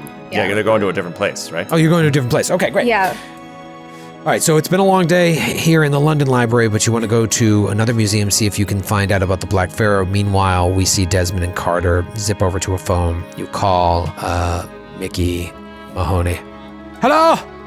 How was it? Scoop! Was it any luck? Any luck, Mickey, you old bastard? Who is this? That's your nephew, you prick. Oh, Desmond, I didn't recognize your voice. Sorry, had a couple of whiskeys at lunch with a fine young lady, I'll tell ya. Well, best of luck to you. Hope you're acting like the perfect gentleman, you old sot. I am. Always good to hear from you. Goodbye, my nephew. But no. I'm not bringing our conversation to a close yet. Oh, sorry. Thought that was the end of it. Mickey, old boy. What's happening? You put anybody on the McGann case that I suggested? Any McGann, follow- yes. Yes, I had someone track down his phone number. I got his number right here. You got a pen? And he does the phone number bit again. Right. G72KL. Series of sounds. Series of sounds. And then he says, yeah, so I looked into Gavigan to see if I could find out any more information about him. And turns out he's clean as a whistle. Let me just find out from my notes what I wanted to tell you. So I've got so many fucking notes here. This place, the scoop, has never been busier. Yes. I've got a Google Doc the size of a boa constrictor. Oh, what? Gavigan. What was it? Was it John Gavigan you wanted me to look up? I've got some information here on a John Gavigan, no? No, not that one. What was it? Edward? That's the one. Edward with a T or with a W? I have notes on both of them. Yeah, no, not in Edward Gavigan. I see. Edward Gavigan, head of the Penhew. All right, where the fuck? Carter's Yes, just off to the here side. it What the is. fuck are you guys talking about? All right, I saw. Sorry, take Yes. some wind up. Well, He's been in here's the his thing. cups. Here's the thing about Edward Gavigan with the W. If there's anything going on with him, he's quite good, because all the society columns mention very little of him, and he seems to be a man of means, which makes it all the more strange. If he's sitting on that type of fortune, whether he inherited it from Sir Aubrey Penhew when the foundation went to him, or if he was a self-made man, it seems strange that he wouldn't show up in the society columns. But there is an occasional note concerning his work in the Penhew Foundation, which just describe him over and over again as a wealthy and learned scholar of ancient Egypt, and the right-hand man of Sir Aubrey Penhew, obviously, is no longer around. But, I mean, I tell you, I scoured. I had a couple of people look, and then I myself went over to the news agency there and dug through, and I've got some connections there that let me see some things that most people wanted to have access to. This man is squeaky clean. So, I don't know what it is you're up to, Desmond, but if you've got this Edward Gavigan in your sights, I would be very careful, because if he's dirty, he's very good. Well, trust me, on the acme of care there, Mickey. And those that seem the cleanest often have the most dirt to conceal. Well, Sorry, I for wasn't that. listening. Were you still Asking talking about- to me, Yeah, Desmond? yeah, I was.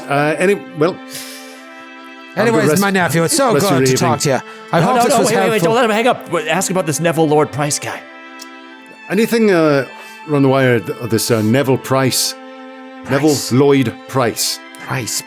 Let me. Oh, I've had that name. Previous That owner of sounds Misr familiar. House up in Walton-on-the-Naze. I don't know anything about a Mr. House, but Mr. Price, Neville Price, that does seem to ring a bell. I think that he was a rich man. I'm looking for my files here. Yeah, I can't find anything on him at the moment, but I believe he was a wealthy to-do guy that fell on hard times. I think he was into Egyptology. He collected things and such. Spent all his fortune on that, is what I remember. And then sold his home and took to the bottle and was never seen again. We did a little story on him. It's the only reason I know something. But don't see wrapped up in what you got going on there.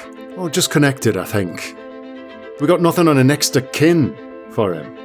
Price? I'd have to dig in more. I'm surprised I knew as much as I did, but it's only a 2-hour show. Righto. Well, I'll see what I can turn up. Thanks for all that, Mickey. No, you're welcome. Good luck in everything you do. I can't wait to see this story you're going to write when it's all over and you definitely survive. It'll make the scoop. It'll make it. It's going to put the scoop on the map. I can see it now. Sir Mickey Mahoney. Don't count it out there, Uncle. It could happen. And maybe you'll have a blushing bride by your side by that time. Good luck on your second date. Hope it's forthcoming. If only. I'd just like a little comfort in my bed, if you know what I'm saying. Oh, God. Don't need a wife. That's all I need. Just need a warm situation. All right. Thanks. Was that too much to talk to my nephew about? Very alone. I'm very tired and alone. Far be it from me to tell a journalist that he's indulging a little TMI. Spent the whole day chasing down information from my nephew. I need a woman in my life. I gotta go. All right. You don't need to tell me things like that. Click. And what that old pervert had to say. That old rascal. Well, Mickey, the old prevert that he is, sort of backed up what we'd already come to. But Gavigan, clean as a whistle, as far as the public is concerned. But this is only because the bourgeois class takes care of its own. Yeah, all right. What else did he say? I got McGann's telephone number. Oh, great. And when it comes to the previous owner of Misr House, lost in the wind.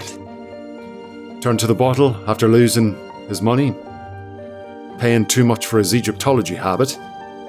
Nothing in the way of a connection to Gavigan other than that's the fella what took control of the house after. What? Suspicious, no?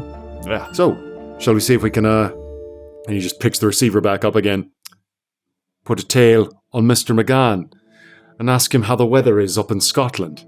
Operator. It's foggy. Q562GH69. One moment, please. And then we cut back to this new library with, I could just picture this. We just come in on Feiruz and Margot sitting at a long table, several books piled up. Margot maybe from time to time just looking up at Feiruz.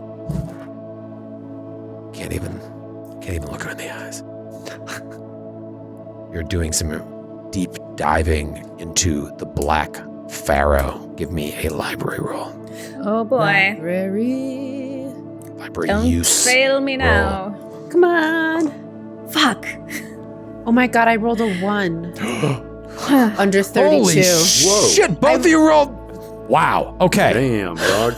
Except I failed this library use. You failed it, but you didn't fumble. I failed. Yeah, I did not fumble. Okay. I suppose I could try to push, but you got a 1, so.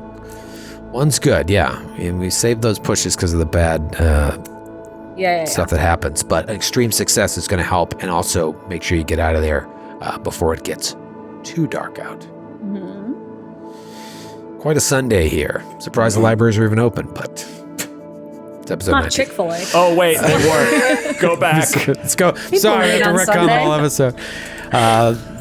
You start looking into the Black Pharaoh. All the while, I imagine as you're looking over these tomes, collecting information, you're flashing back to that moment you shared, that shared dream, shared reverie, where a figure made of onyx, like a Black Pharaoh, seemed to summon and control you and maybe do something that turned you into like these scaly winged creatures. You do see that there was a ruler of Egypt known as Nephron Ka, who went by the Black Pharaoh, who reigned in ancient Egypt during the Third Dynasty. Good notes there, Margot /Cade. His reign was good. It was good reign. But what's most interesting about him is that he had a lot of outlandish beliefs. So much so that you start reading about this Brotherhood of the Black Pharaoh, this cult that sort of came up, long after his reign. It seems like this group of people that were maybe saw like what he was really into and tapped into that aspect of the Black Pharaoh. Now, you don't see a lot of information on the cult, like what they actually do, but it does, you do get this feeling that it's more than a social club. And then you see this one little thing that sort of jumps out at you. And maybe you push the book over to Feyruz and point at this thing you learn. I don't know. I don't want to play your character. But I can't read Feyruz. What does this say? I got a 1. I can't read. It seemed that he, one of the beliefs that he had, one of the beings he worshipped, that is perhaps what made this cult rise up in his name, was some being known as an outer god called Nyarlathotep. And we'll be back right after this quick break. Of course.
I said the name.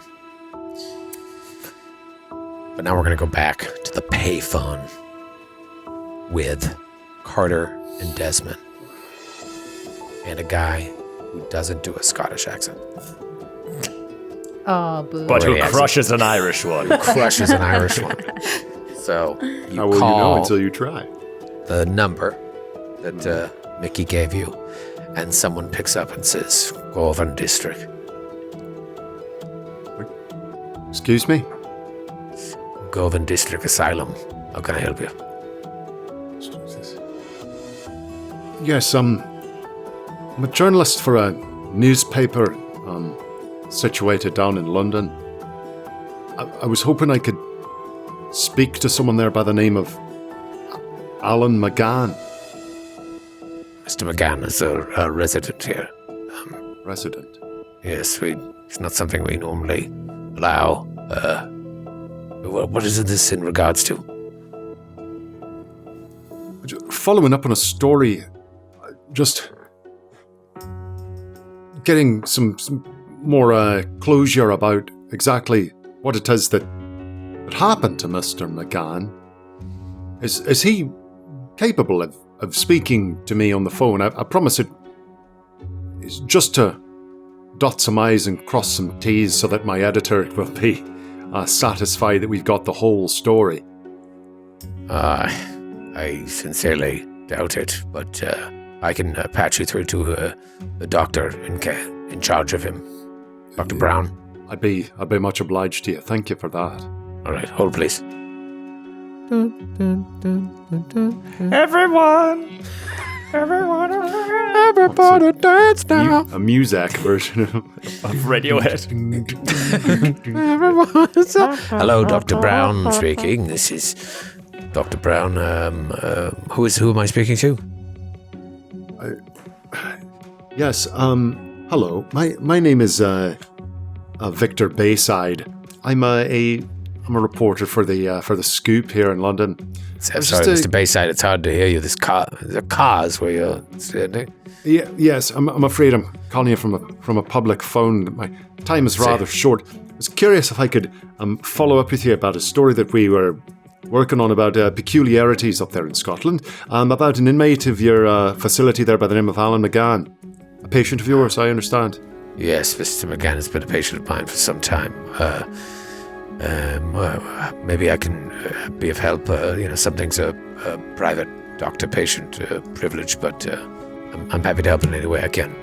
Certainly. But I was given to understand that Mr. McGann had been, as he said, accosted by something in a fog. Do I have that correct? That's the way the tabloids would have it, but something certainly happened to Mr. McGann on that night. Sadly, now he's incurably insane. He was delivered to us by the Glasgow police on the night of this incident that you are referring to. They picked him up wandering the streets in a frantic manner. There was another murder that evening, actually, nearby. One of Mr. McGann's colleagues, actually. You say colleagues. Forgive me, just making sure I know. What line of work was Mr. McGann in? Mr. McGann was a pretty prominent art dealer. I see. Yes. Anyhow, perhaps his colleague and he were out together that evening. That much is unclear, but his colleague was found dead and he was found mad and wandering the streets. At first, the Glasgow police assumed that he was drunk and picked him up disorderly, but they soon realized that he was mentally unsound as time went on and he didn't sober up, as it were. Yes, of course. And do you have the name of his art dealing companion who met such an unfortunate end? I'd have to look that up. They had a business here in Glasgow, buying and selling art. I've done extensive interviews with Mr. McGann to try and help him piece together the old parts of his life.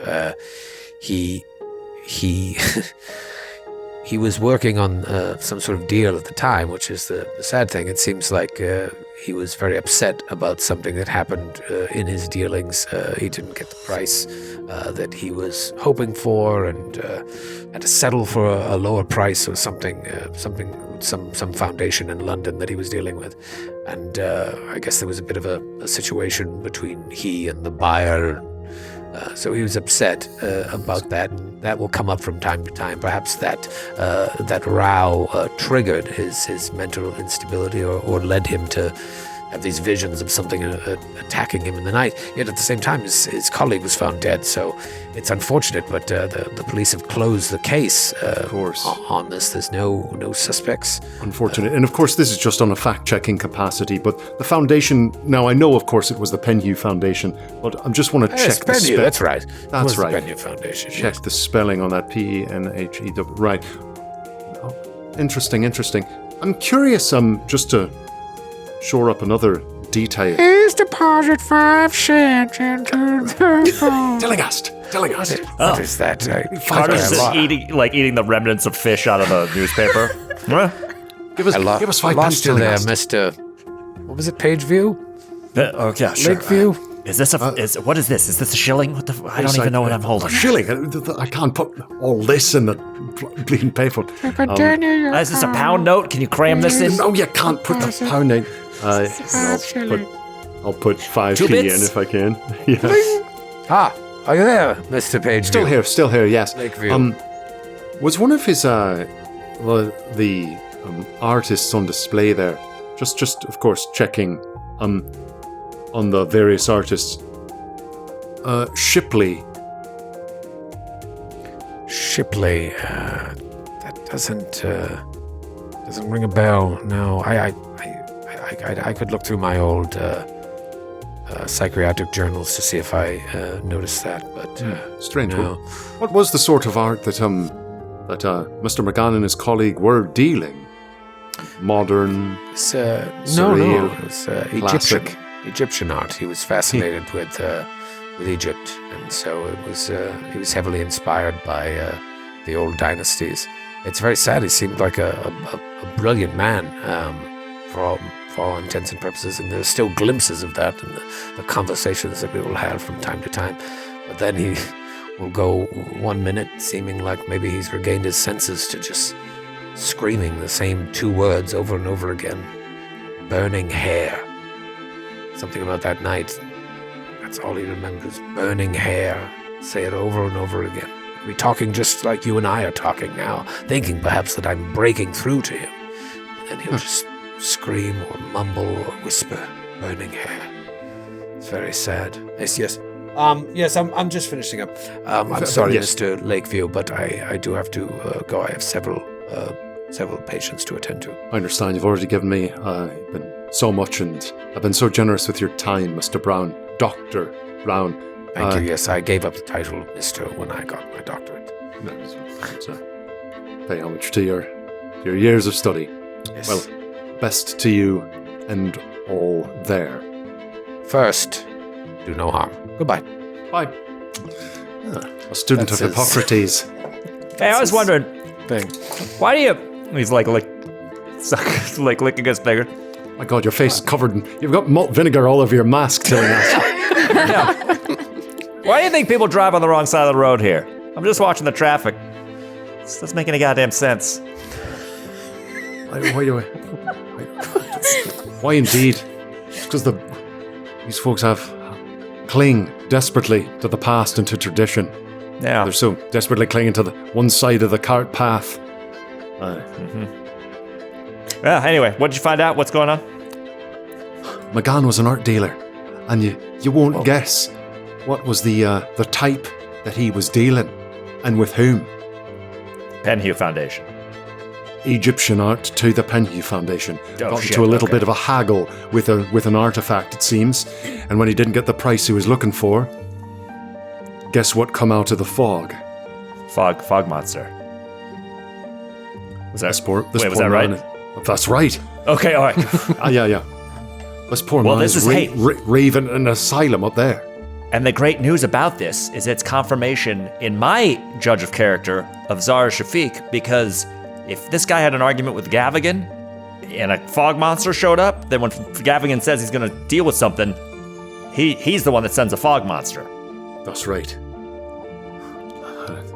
After hearing what Mr. McGann's life is like at the moment, I'd say we got off rather easy with our dealings with him. Yeah. Man, there was a time when, in the shadier worlds, when if you had a problem with someone, you just send some, burly dude to just rough somebody up. This guy's sending fucking fog monsters. Yeah. Whatever not happened cool. to goons? Yeah, everyday What goons. happened to a classic goon? Your muscle, Heavy. your palookas. Busted down Palooka. Old. There's a poor quality of henchmen these days. It's we need a better class of criminal. Okay. I mean, we're on the set. We have to be our own henchmen now. Well, you have been my henchman. I meant to tell you that It was an intern. this whole time. You've been our henchman. It's a ward. A henchman ward. They're the same thing, really, depending A on what the young activity ward. is at the time. Yeah, that shores up something in my mind about Gavigan, Penhue, Yeah. exactly what forces we're dealing with here. Hey, what do you think about what Zara said about, taking him out, killing him?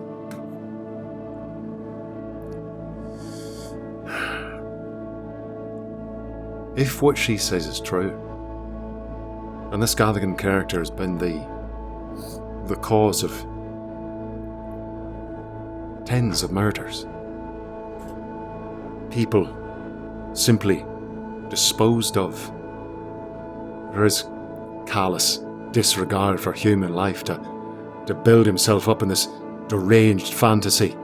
It's not enough for him to be a greater than petty bourgeois captain of industry and philanthropist and robber baron of oppressed cultures. But he has to style himself as the Black Pharaoh reborn. If one were to take him out, as far as I sees it, it'd be no more than revolutionary action. That's my ward. Yeah, I say we fucking stomp on his throat. Great. All right, I just wanted to make sure. From there, we'll cut to Fairuz and Margot walking at dusk. Not dusk. When is dusk? In the morning? Or is that when? Dusk is in the No, dusk is dawn. evening. Dusk is in the morning. Oh, dusk is 8:33? Yeah, it's almost dusk. The friscolating dusk light. The friscolating, we catch Margot's hair in the friscolating dusk light as they walk side by side, presumably to meet back up with Carter and Desmond. What are you guys talking about? That's Guess friscolating. fucking what? It's a word. What? Oh no! Have we met up with the fellas yet? No, you're just walking. Oh, we're just walking. The two of you, yeah. All See, right. it's just the two of you, a little awkward convo. So, So, there's this cult of the Black Pharaoh. The Pharaoh believes in has outlandish beliefs in this outer god. And for some reason, Gaffigan, the Penhew Foundation, and all of these peripheral organizations, the Pyramid Club, etc., are all fixated on these artifacts from this era, manufacturing some mechanical pieces, what might be mechanical pieces, being shipped elsewhere around the world. How does this tie into Peru, into all of these other things that we've seen? I think this is a most simple answer. To me, is these people are obsessed with this god and they're trying to bring it back. I don't know how, but it seems like they're trying to build something and summon it. If that's what they're trying to summon, then what the hell have they been what are these fog monsters, that creature that we saw in the hotel in New York, let alone the dreams and hallucinations we've had? What are these other things that have to do with... What is the end goal here? Destruction of the world. I don't know. I don't think that these people have rational end goals. I think we're thinking about it the wrong way, maybe. Or maybe we don't have the capacity to understand. I feel like we're so close. But every time that we learn something new, I feel as though part of me goes straight to the beginning of, what are we doing?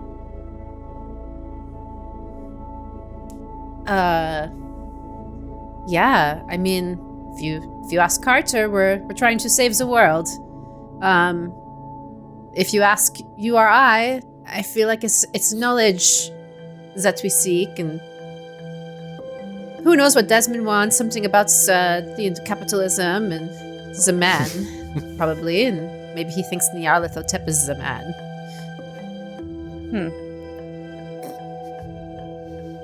It's just...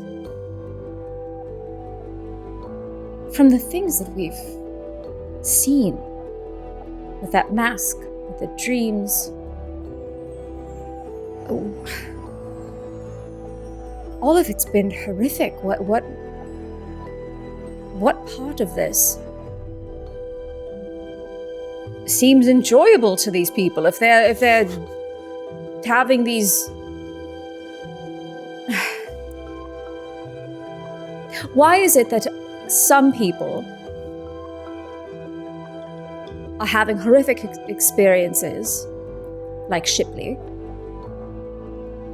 and others can be seeking out this knowledge, and not unless. And then, like, you see Behruz's eyes widen. Unless they're somehow worthy of this whole thing. Well, Why would they be? I think that everyone ends up like a Shipley eventually. Perhaps the power that these people get is temporary.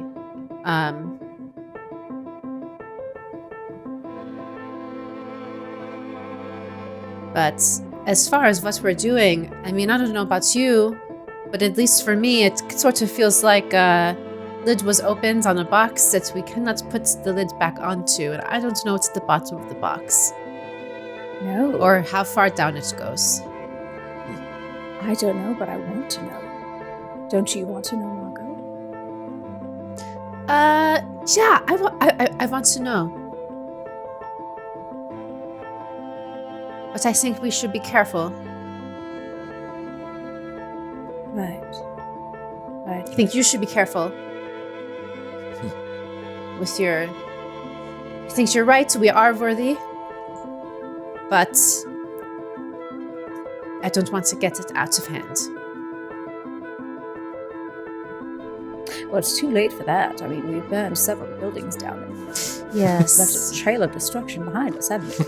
We will have to stop doing that at some point. Several murders.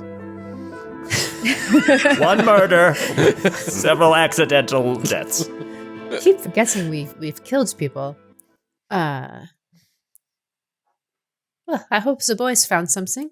Isn't it funny how you can be entangled in such a chase for knowledge that you absolutely forget that we have killed people.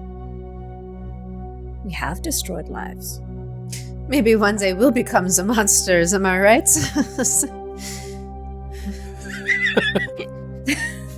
Right? Just kind of trip. Us? No. No. No. Just kind of awkwardly trails off. As they go, no, we'll fade out of there. I love that. Love that image of the box. How deep does it go? What's in there? You want to know, but like, if you get lost in there. All right, let's get you all back to the hotel. Again, just filling each other in on the information you have. Let's get you to bed and wake up on Monday. One day before the full moon. Get another hit point back. Yes. Is everybody a full, near full? No. Close. Full. Will you get to full by the full moon, Carter? Or do we have to maybe try another hospital visit? I don't think we can do that anymore. Oh. We can still do a first aid, though. Can we? Can you do extra? Oh, no, you can't, because that has a time It has to limit. happen within Yeah. like 60 minutes or something. Right. I'm at Yeah, 9 I out mean, of it's 12. kind of, you're 9 out of 12, so you'll be, if nothing else changes, a 10 out of 12 going into. And then I'm going to get a second leather jacket. Yeah. I could smack you for like a half a hit point, perform some first aid, maybe get some more. You could also, if you so choose, stay in bed all day Monday and do nothing. And I would consider getting you at least 2 hit points. Whoa. Carter, are you going to stay in bed all day, all the morning? You've been in bed all morning. We have things to do. I know, but, I didn't say I was not getting up. I'm just This thinking is about no- not getting up. It's no time for girl rotting. You rot in bed. Just a blanket, like, wrapped around his head. I just feel gross. Do you? But I think, unfortunately, what is it? Is it Monday? Yeah. It's Monday, yeah. Not Yeah, tonight, but I tomorrow fast night. forwarded you. If there was something else you really wanted to do Sunday weekend, no. I just figured I'm just wondering if the research took a long time. If we need to get up there I'd suggest early. that Yeah. I'll just put it out there that now that we know that there are such handsome B&Bs in the vicinity, could we go up to Walton-on-the-Naze a day early, get the lay of the land, but lay low so as not to attract attention, with the handy disguises so wisely Yes. procured by Massar. And then, if we can, while they're at the Steely, as Shafiq suggested, we sneak into Misr House, secrete ourselves, Yeah. and burst out at the appointed time. Do we think that this is going to be a catered event? Do you think we could just dress up as caterers? That may be the You sort know? of thing that we could find out when we get to the town. Yeah. I mean, Or or they're we hiring get- a local catering company. Yeah, are they See- hiring, or maybe a DJ? You know, we could Ferris be- and Sons Catering? Wait a minute. I thought you were insinuating whether we should eat beforehand because there are only going to be like appetizers served in this thing. Well, that's. Fast I mean, apps. that goes without saying. You have to be on a full stomach going into these situations. But if we can either find out if we can dress up as the help, or just get matching robes. I'm sure there's gonna be robes. There's always fucking robes at these things. People wearing robes, hoods. That could be another way to disguise ourselves. Getting That's into an the assumption. situation. Suppose they have a Shafiq sort of locker al- room. Yes. Miss Shafiq sort of elided that how the point from go to the house to pop out when he begins to She chant. sort of skipped over some of the details. I feel as though, yeah, there should have been a little more instructions. Are Than we? She could have at least provided us into knowledge of where the locker rooms with said robes.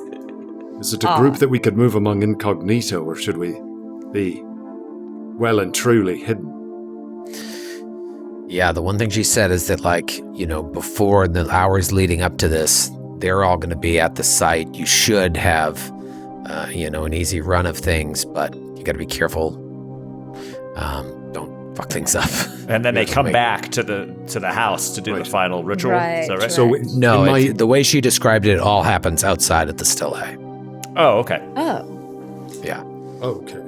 They gather at the house. So they won't Then be they at the go house during the thing, and that's when we have time to like snoop around if we want. That is what Zara seemed to intimate. I'm sorry. Yeah. I'm dumb. Just so I'm clear. They're gathering. They're going to the house for the ritual. At some point, they leave to go to the Steely. And Yeah. that's where the ritual that she's describing takes place. Yeah, she said at midnight the grand rite begins. They do not So return everything to up the to- house for the ritual. It's out there. Right. So we it's out- could that's enter the what house she while the said. ritual's happening, but we're also being told to be present at the ritual. At for midnight. the- Yeah. So in terms of timeline, Grand Rite begins at, and this is again what Zara told you. So let's assume that this is Right. true. Grand Rite begins at midnight.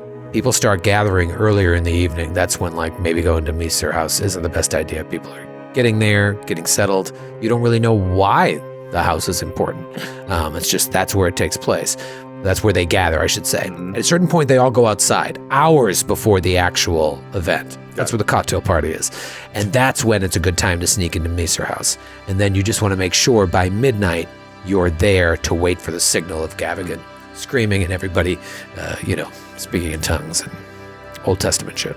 So it could be that we could, though it's not conclusively enough to lean on entirely, that if there is a cloak and mask situation at this particular event, and that's the sort of thing that could be procured inside the house while they Yeah. fetch themselves up to the obelisk.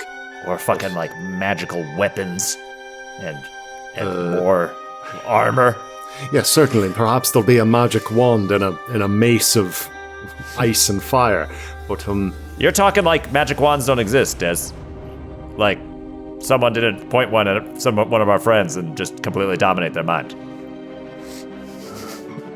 you lot have taught me that I should have a mind that's significantly more open than it was. Yeah, let's open that fucker up. Come on. Keep it pried take wide you- open, like a box. This is just coming to me now. What if we had like a box that had no bottom? That's your mind. Let me take you to a map here so you guys can see the Oh boy. map We're- of from London to the Naze. So you'll see, if you zoom in there, you should be able to see there's London. There's a railway leading to the Naze. Like I said, 3-4 hours. Is that town of Harwich that you read about. Walton-on-the-Naze, Colchester. So everything underneath the red letters, the Naze, that's farmland. Actually, everything surrounding that area is farmland. But based on the directions Zara Shafiq gave you, there's like a little peninsula somewhere close to where the Walton-on-the-Naze is, where the tower is. And that's on that peninsula is where Misr House sits. All right. Well, shall we go down to the Naze and set ourselves up as tourists on holiday? I wonder what there's to see there. Just nothing but rolling hills of sheep. Yes. Probably some sea mist, good for the skin. It'd probably be good for your health there, Carter. Yeah, I'd Heal say up a that's bit. worth another hit Good point. for the lungs. Good for After the humus. respiratory event that we've all experienced, some sea air may do us good. For the humors, as you say. Isn't what the guy that survived the ghoul attack, didn't he go with his brother to the sea? Oh, yeah. That's right. Oh, yeah. Proven. So there's a precedent there. Science. All right. Great. Anything you want to do in London before you leave, or are we just hopping on a train and heading out a day early? I mean, I think we're taking all of our important items. Right. Yes. Strapping up. Yeah. Margo puts her Ta-da. shotgun in her pocketbook. Disguises. Disguises funny Still have mustache. notebook. Got my coat and hat. You take all of your information. You take all of your gear. You take everything you know. And you hop on the train. Heading to the Naze. And, 20 minutes after the train goes, different points in time, all of you look back and watch the city of London recede into the background as you are immersed in the countryside. It is lush. It's daytime. It's still dark and foggy because it's London, but the further you go outside, there's the air. Any air coming through the windows of the train does seem slightly fresher, albeit still gray outside. And after a few hours, you I think during this through- time, too, Carter falls asleep, and not even knowing it, he puts his head on Margot's shoulder. He, falls asleep to the point of just Okay.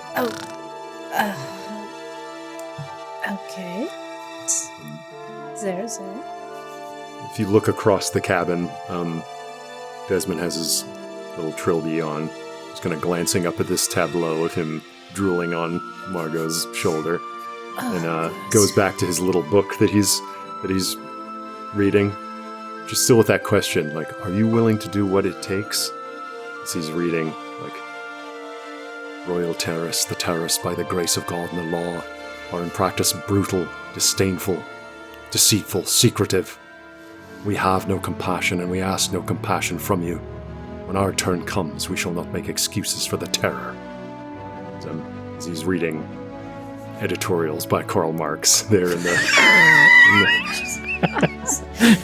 yes, I shall not make excuses. As he fingers the club in his coat. So we still got the truncheon from that guy at the Henson God, is there manufacturer. anything we can do about the snoring? Do you put something in his nose and he'll stop, or I think the mask creates a resonating chamber where it amplifies the... make some drool also? The half nose. Ruben. Who? What? Ugh, He smells like fried fish. I know, in vinegar. Oh, we got a card, the two of us. Yesterday. Yeah, Oh, God. it was yesterday. Just lingers. Yeah. I really should give the mask a rinse every now and then. So you travel through the North Sea, marsh, and gloom until you pull into a station. What is it? You could take a car from here to B&B. You could ask a local. They recommend the Marine. Oh, go to the Marine Inn. It's very nice. No tourists around this time of year, so there should be plenty of vacancy. That sounds right up our alley. We're not looking for a lot of prying eyes.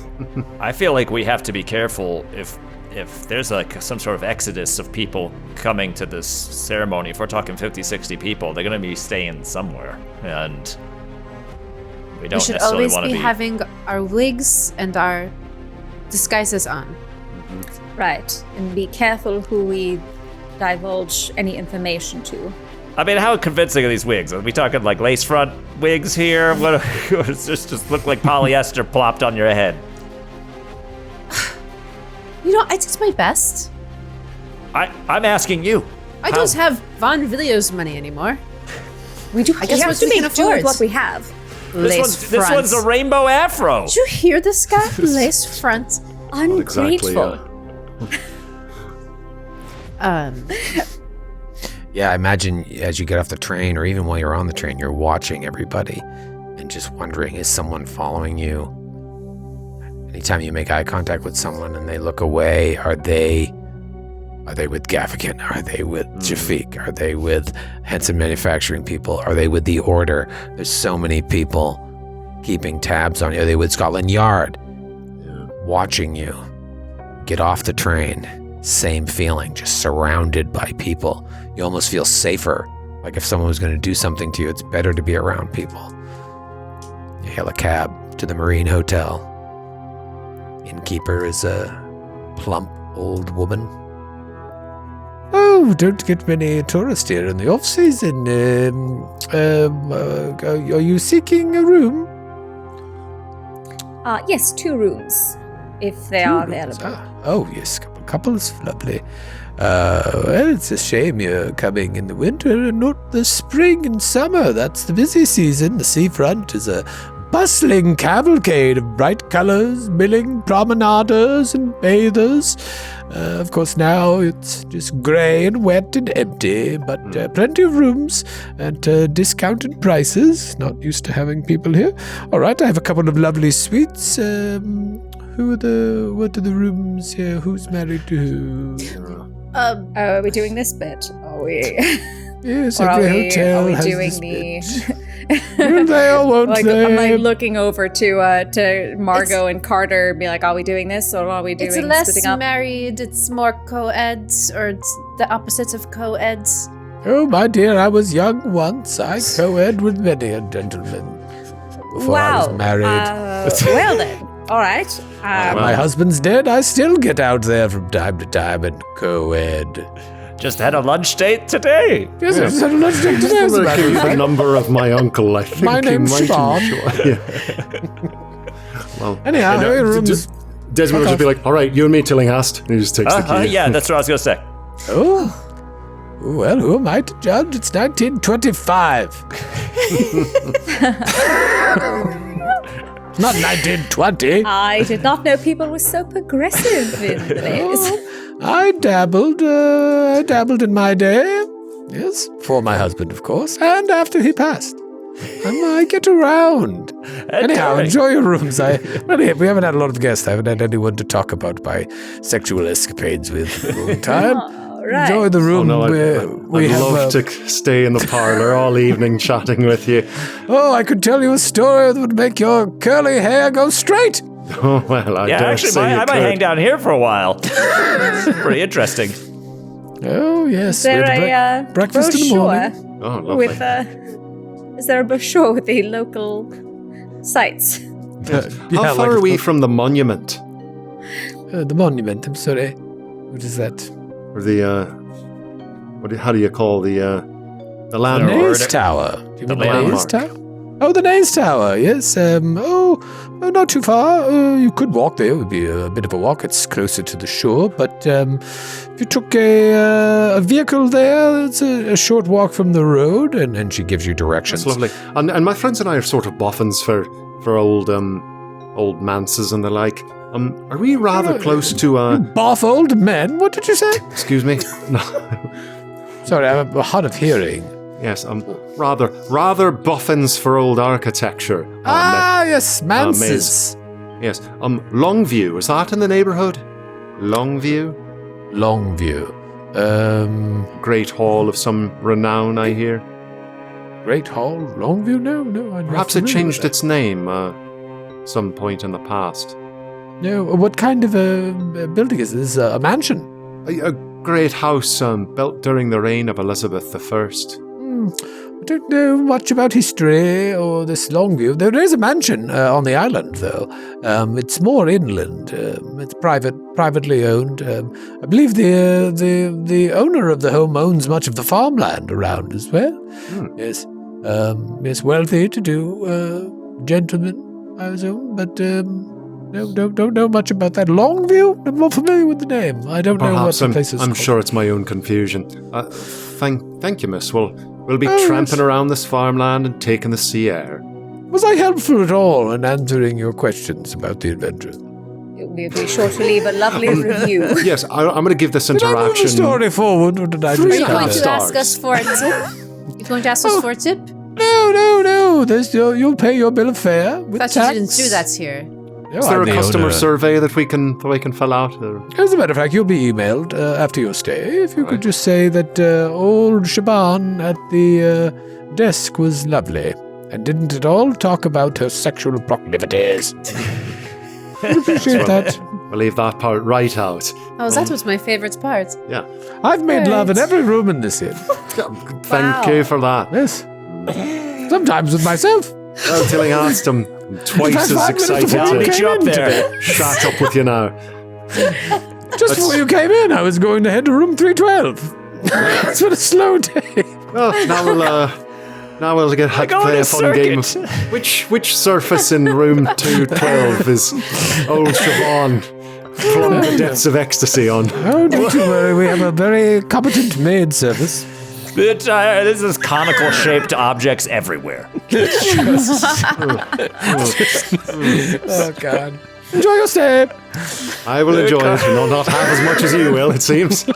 Yes. Get If you into the need me, room just and knock Carter- on every other room in the building. You Carter's never know. What a progressive woman. God, we're surrounded by perverts, and I like it. All right, so you check in to Marine Hotel. She doesn't know about this Longview, so, that name maybe has been lost to time because she's an older woman. She would have known. She grew up around here.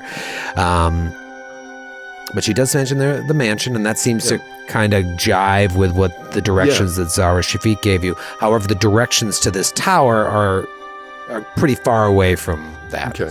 So that tells Desmond that with his theory that Longview was renamed as Misr House, and these are the same places, and that this secret chamber that we read about is in fact in this building, is kind of locking in place.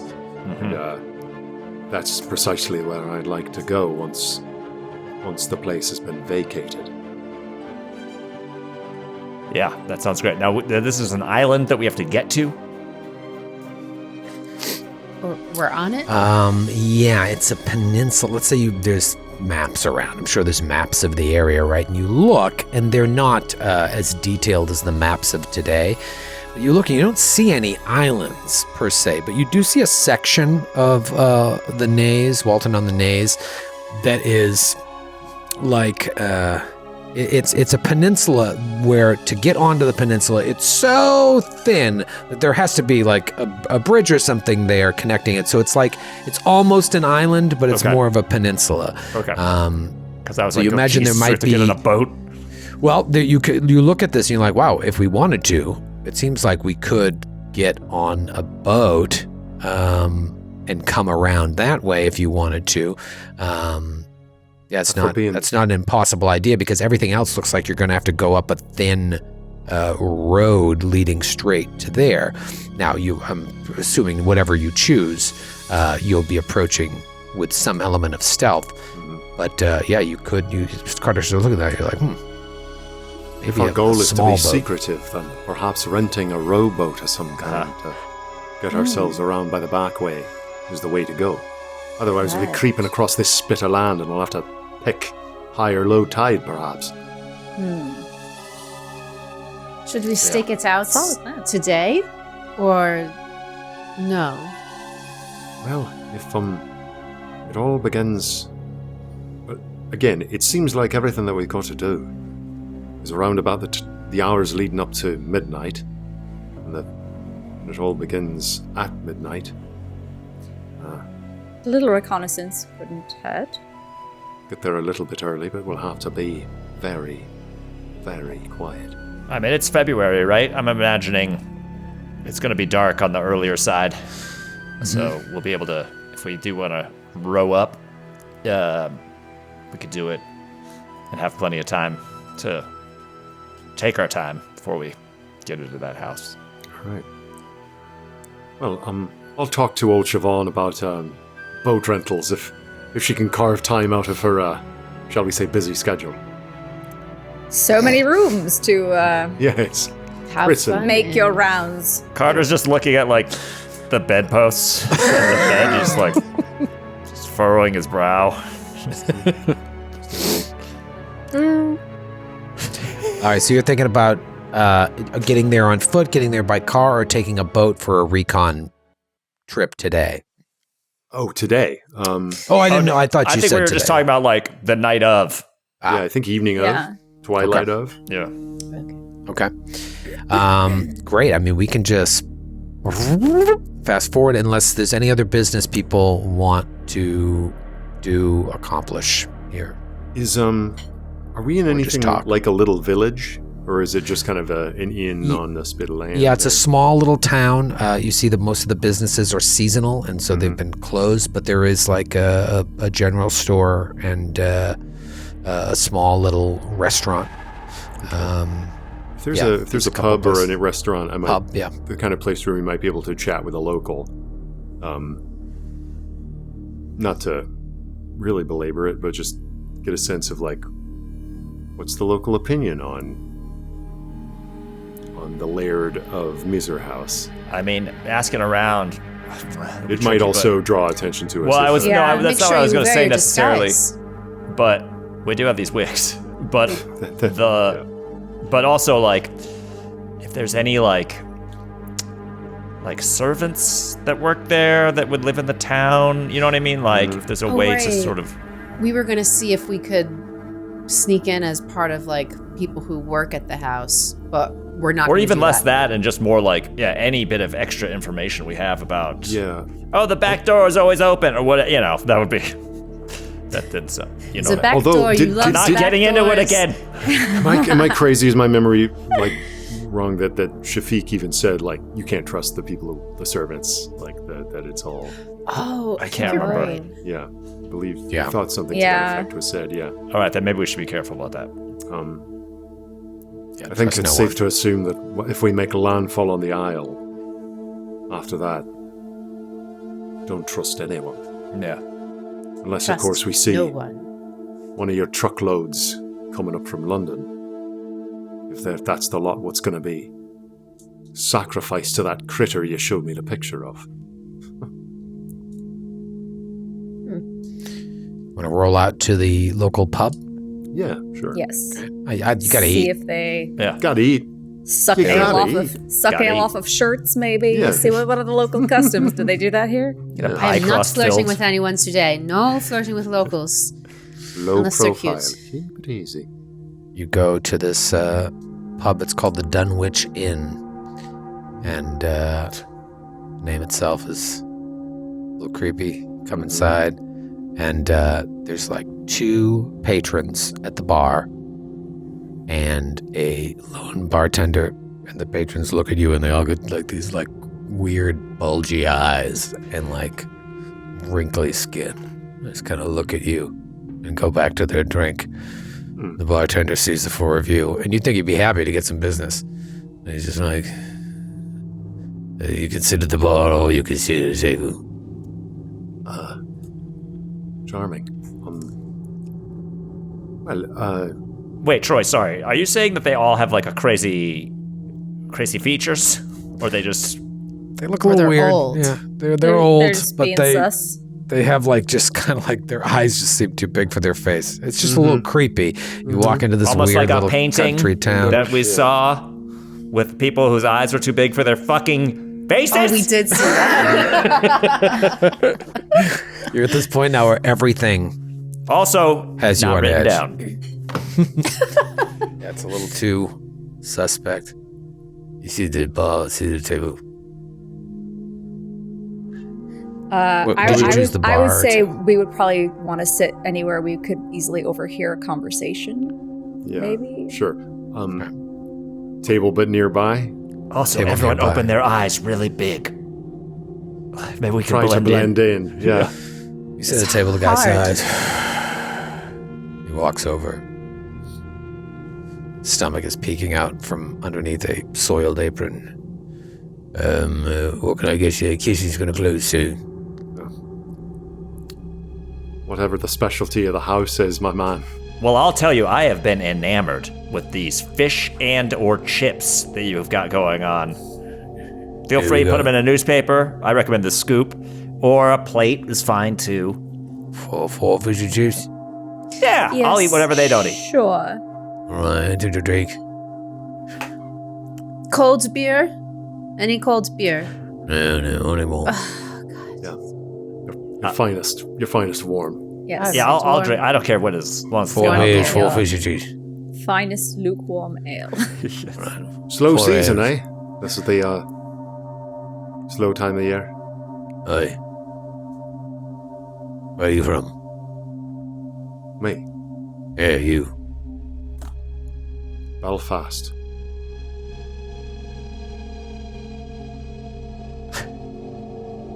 He walks away. So Do you weird. think I charmed him? Belfast dude in here. He yells to the kitchen. He starts pouring your ales. Comes over. On the table, half the ale spills out. Not paying for that. Silverware's over there. Thank you. Thank you. When I walk over to the silverware, I want to look at the weird men a little bit. Is there like psychology roll or something? Roll to look at the weird men. Roll Some to like kind of deduce like, are you all right? What's natural world. What's the vibe? yeah? Very done with you. Like, It's a would it very be psychology? Like, I kind of want to just like, vibe. A Trying to get vibe their check. vibe roll. check. Yeah. Roll a vibe. Give me a vibe roll. Oh. Yeah, I think psychology should be renamed to vibe. Or listen. Vibes. Listen to what they're saying. Yeah, over here. Regular success. 45. Yeah, I mean, they just seem like old salts. And maybe all those years at sea just left them looking weird. And they also live in an area that only gets action 4 months out of the year. They're probably all related to each other. There might be some inbreeding. That's probably what's going on here. If you hear them talking, like, it's unintelligible, but maybe they're talking about sports. Lobster.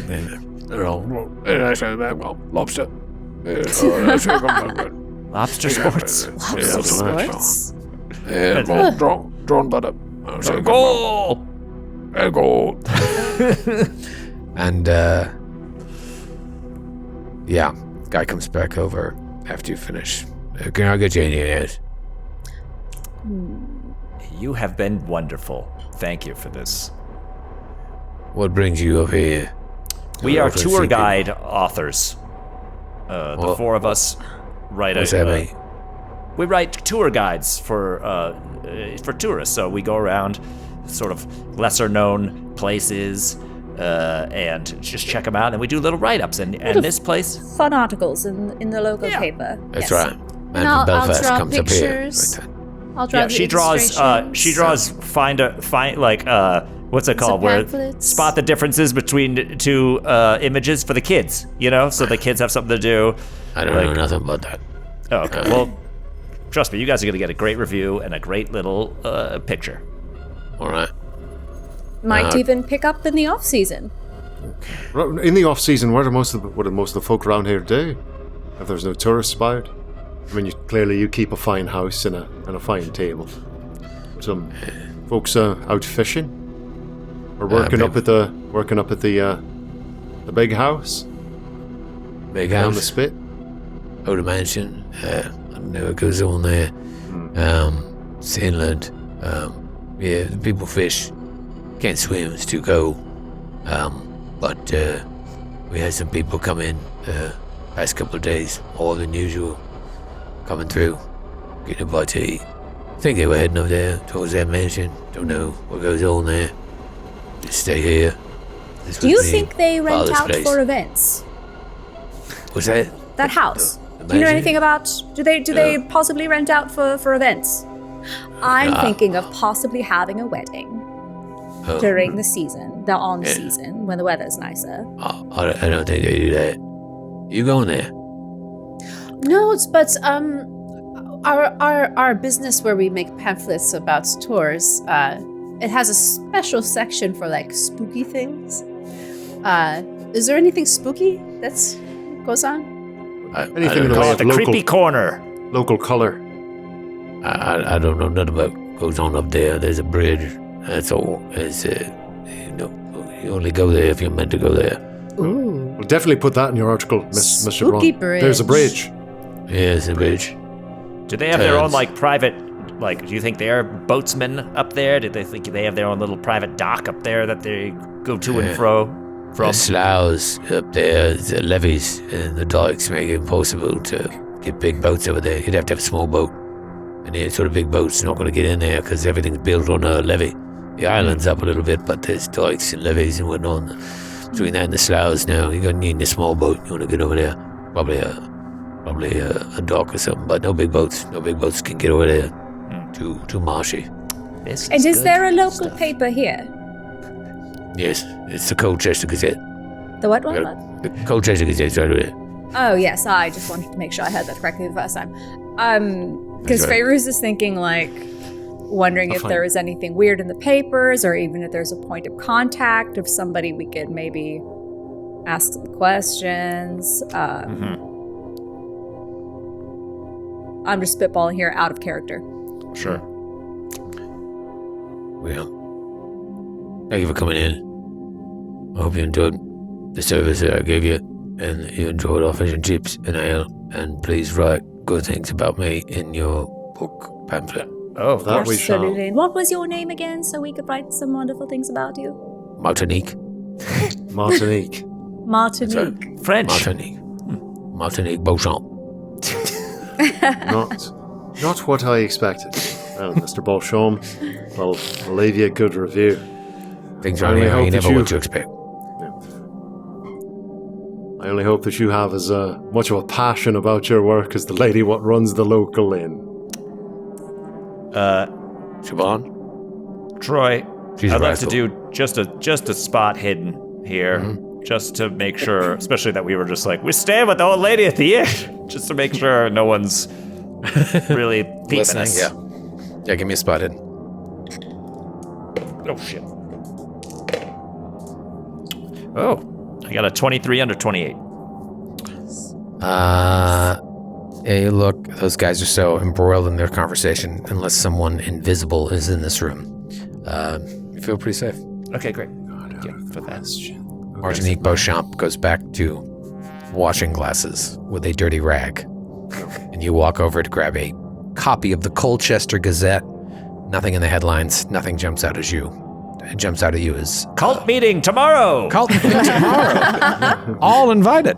Everyone will The die. passcode is Old ones evoked. Flaming The weather swords for- available here. The weather forecast calls for fog monsters. You walk out of the Dunwich Inn, and it's dark out now, and you're back in that fog, the same fog that was outside Desmond's apartment. Those creepy, bulgy-eyed old men watching you leave the Dunwich Inn. And you can see the sign for the Marine Hotel not too far away. But old fears die hard. Maybe there's a little pep in your step as you get back there. Pick it up. Pick it up. Get hands on flashlights just in right. case. We'll have some good rest. It'll be a late night tomorrow night. It's the full moon.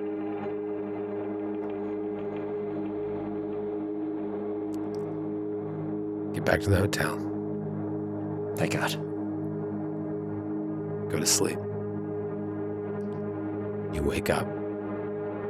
Tuesday, February 18th, I believe. Point is, it's the night of the full moon. Going back to the beginning of the season, when Fairuz and Vaughn went to the Blue Pyramid Club and were handed a note from a waitress there, Yalisha Assem, who said, "Meet me outside." Said her boyfriend pissed somebody off. They took him. Every month, car comes, a van, loads people up. They go somewhere out into the country. I tried to follow them, and I lost them, but I know they're leaving the city. You now assume that they're being taken to Misr House. It's Tuesday morning. Walk me through your day plan. Time block your day for me. Oh, God. First of all, continental breakfast. Right. She did say breakfast time. So. Breakfast included. Oh, hi, I'm starving. So ravenous this morning. Ugh. See, Sir Bushbone, I've woke up and I was quite up the appetite. very late last night. I can never have enough eggs.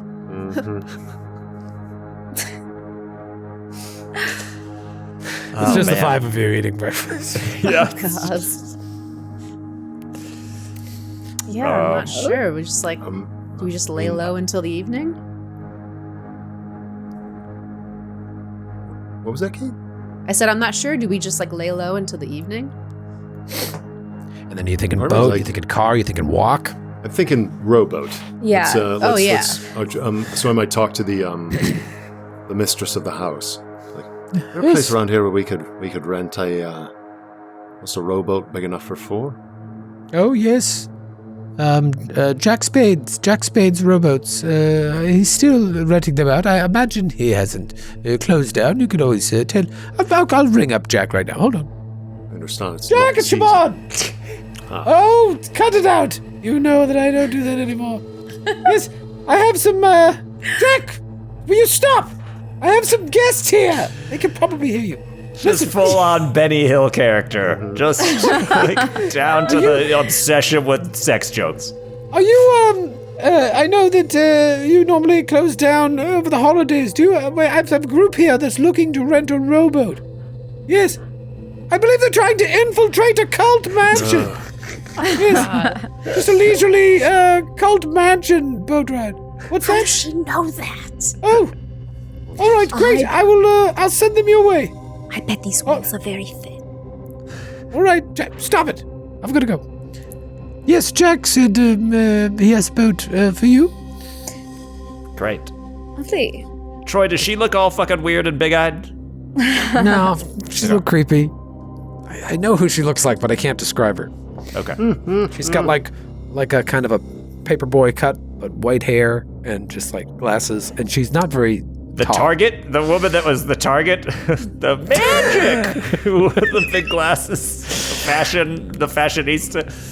I can't remember who she actually looks like, but it's in my mind's eye, and she's got like a little. There's nothing about her that says sex hound, but she's she's good to go. Jack Spade. So you go over to Jack Spade's, get a boat. The guy's like 28, by the way, and ripped, and he gets you a boat. What are your plans with the boat? Boating. Rowan? You gotta be Boat and careful rowing. in the winter, where the tides will leave you in trouble. Where are you taking my boat? Well, you see, under doctor's orders, we've had this dry cough, you see, and we were told on doctor's recommendation that we get some of the sea air. And so what better way than to have, Get into the gratuitous sea. Yeah. Rowboat. Get right out there. Straight to the source. Yeah, my They're cousin. very sick. Yeah. Okay. Well, don't get too close. My cousin suffers from the same malady.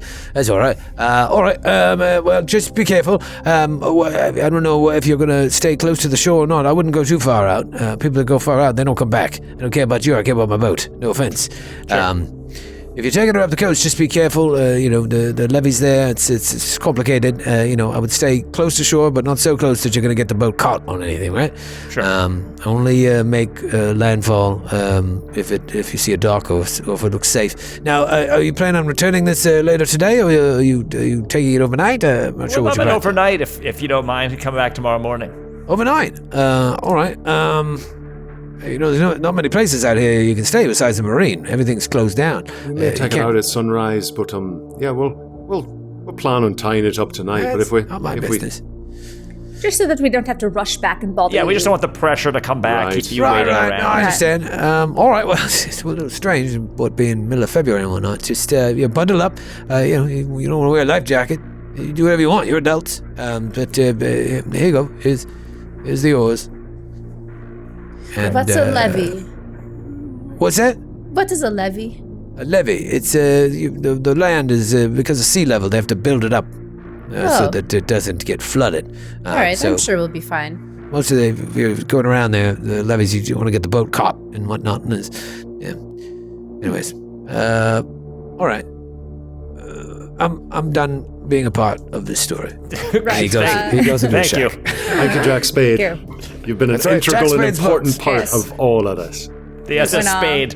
When our tuberculosis clears up, I'm just looking at him, That's good luck just with looking that. at him and thinking about the innkeeper. All consumption and Jacked my 28-year-old God, your dude. delts. Shaped like a nacho chip. Look at him. Oh, Jack's Wild town. Not a lot going on in this town. You gotta get what Gotta you can bang. get. Sometimes Jack just wants to dock at any port that's open. That's right. It's hard to find a man in town that's not a bug-eyed mutant. So, like, dude, All right. Mr. Spade. So you get the boat. You hop in. Anybody good with a boat? I'm not gonna make you roll checks, but Wait, are we going now? Is it time? Is it time? let's get there. Anything else you want to do Alright, today? You want to yeah, get some like a- knickknacks, some postcards? I can't think of anything else to do. Really before we go. was hoping for a Cliffy before we had to commit. Maybe the Cliffy will be rowing. I think we've got. Who I think it'd be knows? assumed we've got our supplies, our flashlights, Yeah. our weapons. Oh, my neck. and- all of our disguises, our Yes. Disguises, check. some Weapons, some extra check. sandwiches packed. Our guns. There's a hat on Desmond. There's a cascade of blonde hair on hers. Navigate. Anybody have navigate? Would be everybody the starts- appropriate I skill. do wouldn't it? have a Oh, little I do have bit. navigate. Yeah. Okay. I mean, you should all have at least 10% navigate, Yep. but if did anybody invest anything beyond that? I rolled 32 over 31, so I'm going to use a luck roll, Oh, a luck nice. point. Oh, awesome. to, So 1 point of luck. You Yeah. got somebody that can get you Great. there. Because for me at this point, it's about time. If you want to get there a certain hour Yeah. and you don't really know the area, we've got a regular success. Anybody else roll it? Just I'll do it just for the hell of it. just see. I'll Make sure you try. mark a success there, Noura. Thank you. Fail. Do that. Regular fail. Fail. Okay. So it's just Fairuz. Fairuz, where do you think you learned about boating? You are every woman. You know, I feel like you say you're Miskatonic every woman? University has their version of the Yale, like, In the Miskatonic crew team. Oh, the bro, rowing yeah. club. You know, That is why- that's why she's so buff and has that high That is why strength. you are so strong. You really, truly are every single woman. It's amazing. All in me. It is all in you. So are you also? We're just like sitting there in the boat while you're just like crushing You're like, it. smoking. you're like eating sandwiches and smoking and drinking. I brought a picnic basket, job guys. there, Siobhan. Huffing and puffing. I went and got Powerful some button. hard cheeses and a baguette. Oh, good. Do you mind? You're doing great. You're doing Sorry. great, Fairuz. Steady on there, Great. Ferris. Stroke, and all that. Okay, so this is interesting. I'm assuming we get there safely Very- and there's no monsters in the water. Yeah. That would be great. So, following her directions and looking at the maps, you think the only way to really reach this peninsula via the boat is to go up and around the coast and then come back down through this little rivulet that would take you to the island, as it were.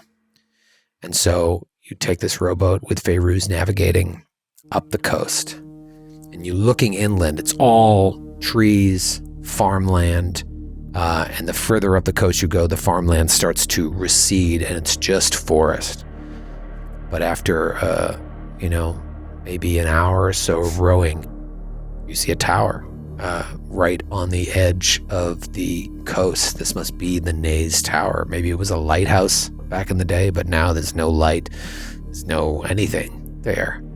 It's actually a real historical monument, the Naze Tower, that wasn't used for anything. It fell out of use and then was used again in World War II to let boats know where the shore was. But you pass that. And there are like little inlets that lead inland, and you know you need to go inland, but they don't seem passable. If you'd got any boat bigger than this, it would have been impossible. So you just follow the map that you have. And you go up, and when you get to the like northern edge, there's like all these small little islands. Calling them an island is an exaggeration, just small little chunks of land. And you don't want to get near those. You keep going up and around, and then you come down. And you come down this thin, like, waterway. And eventually you see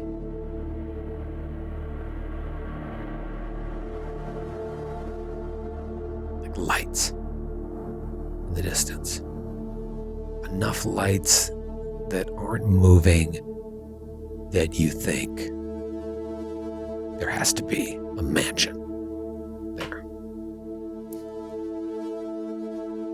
You wait, you watch. Give me some spot hiddens. Nice. Here we go.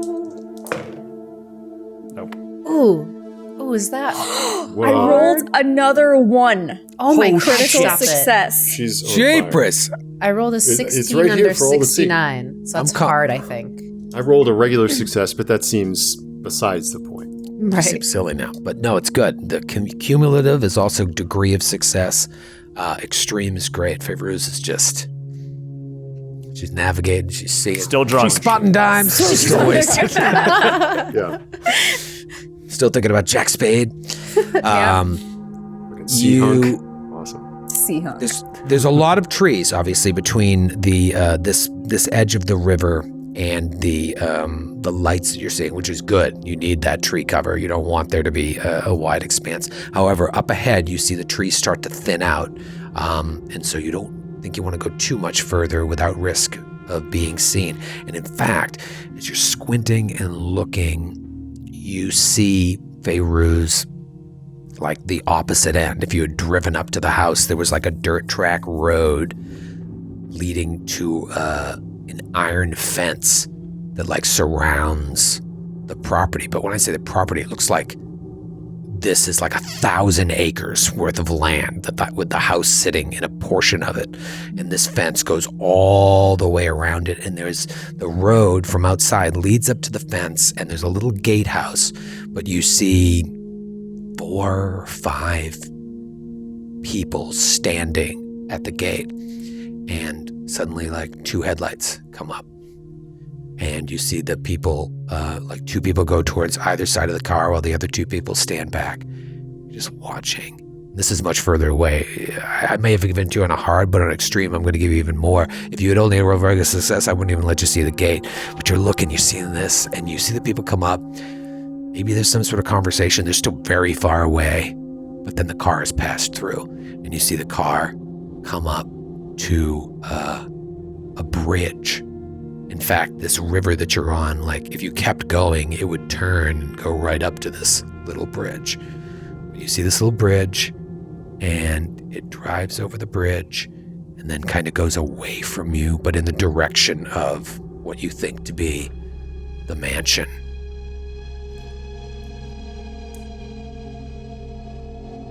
I basically just point out everything you said to.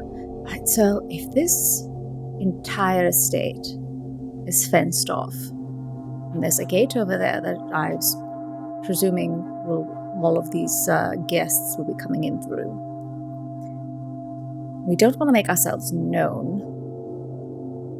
So is there like a place to, like, far enough away to like kind of tie off the boat? Jack Spade will not be happy about it.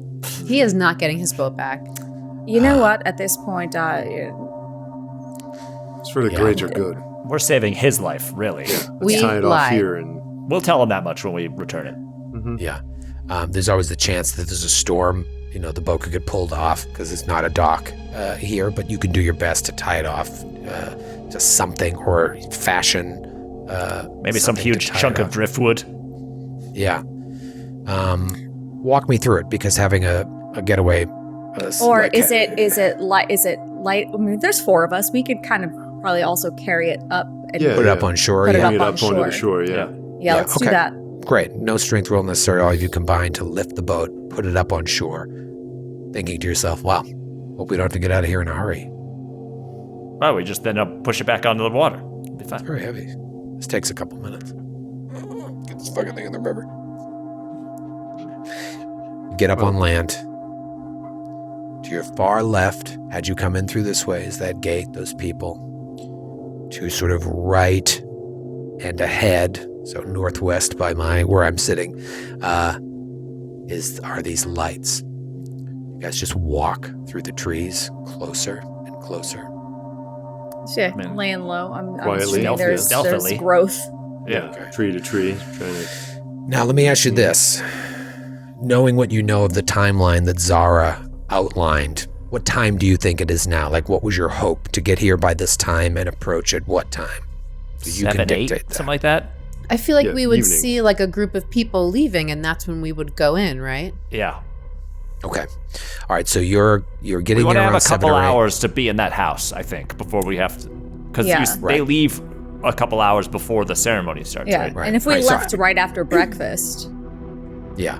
we should have.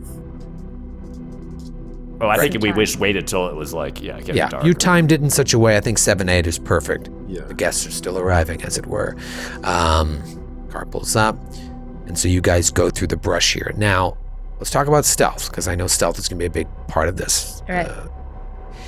When you do a group stealth roll, the worst of you rolls it. If you wanted your best stealth person to scout up ahead, that person splits off from the group, but then, you kind of rely on their stealth roll to a certain degree. There'll be times when, like, everybody rolls stealth. But right now, you assume that no one can see you. Who's the You most assume stealth? that. I think So who's- Feyruz is the most stealthy, or unless Desmond is. What can she do? What's Right? Yeah, what is everybody's stealth? Mine's 46. Mine's 60. Mine's 40. I got a 61. Oh, sweet. For some reason, I thought you weren't He's the stealthy. cat burglar. It's because I keep Yeah. fucking up Yeah, my it rolls. makes more sense for Carter to be. Okay. All right, so Carter's, even your worst is a 40, so a group luck roll would be, Desmond would roll a 40. That's not bad. That's great. You should always put points in stealth. So do you want to skulk ahead, Carter? I'll scout. I'll do a scout because why not set up another fumble to end an episode this season? That's only poetic. All right, I'm gonna creep through the underbrush. I rolled a 2 under 61. No, We we're are talking. nice. Fire. Ended on that motherfucker. Another extreme success. All right, so Carter, not only do you move like a cat, like a jaguar in the forest, that extreme success is going to allow your group to come up with ease behind you because you can sense like this is the best way to go, away from prying eyes, away from the noise. You're just like cat burglar senses kick in and you see the grid, you see the matrix. It's because I see a fancy house. That's what does it. If I see a Right. warehouse, I'm You're not, in your I'm element. not inspired. Yeah, how many times did you have to break into these places back in the day? So you guys all creep closer, but not too close enough so that you can take in the scene. Suddenly this mansion comes into clearer view. Probably 17th century mansion, the foundations of which have begun to settle into the boggy ground of this marshland here. You look at the, I don't know if there are any people into architecture here, but the subtle distortions of the architecture and the wild aspect of its poorly kept grounds lend the entire place this gloomy and foreboding air. Like you could just, the menace around it is palpable. You're surprised at how unkempt the grounds are. If this is Gavigan's place, why isn't it more well taken care of? You know he has money. The grounds are all overgrown. Looks like the lawn hasn't been mowed in years. There's growth like going over the car path. The real big bad is Lyme disease. That's right. God, Dick. Like I said, it's about 1,000 acres at least. If you were to just call it by the eye, you can't see how far the fence goes, but thinking of the map, thinking what you see. Tall trees pack the island's coastlines, very, very dense, so it's a great place to stealth up to. And then this interior is a mix of rough ground interspersed with bogs and marsh. In fact, during your approach, from time to time, you would hear like the slush squashing sound under your feet of an area that's wetter, more moist than another area. And as you close in on the house, there's just the light coming through from the house. You can see the fog hanging in the air through the trees. There's a gravel track leading from the bridge right up to Misr House. And it looks just like the photograph, which I think Margot looked at on Edward Gavigan's desk in the Pennu Foundation. There are several vehicles parked out front, one of which is the one that you saw at the gate pull up. No one in those cars. And you look, and there are lights on in some of the rooms, lights off in others. Multiple floors. How many floors? Just to give you a full thing here. 3 floors. And there are lights on all the way up until the 3rd floors. You see people milling about in several of the rooms. And you wait and you watch.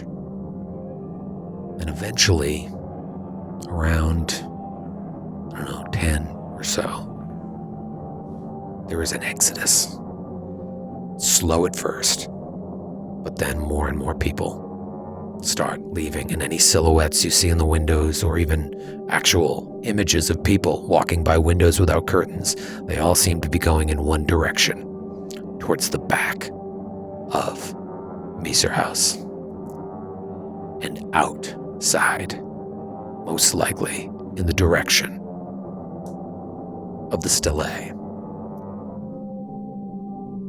And we will see you next week. There we go. Here we go. For one hell of an episode. Oh, God. Pack a lunch.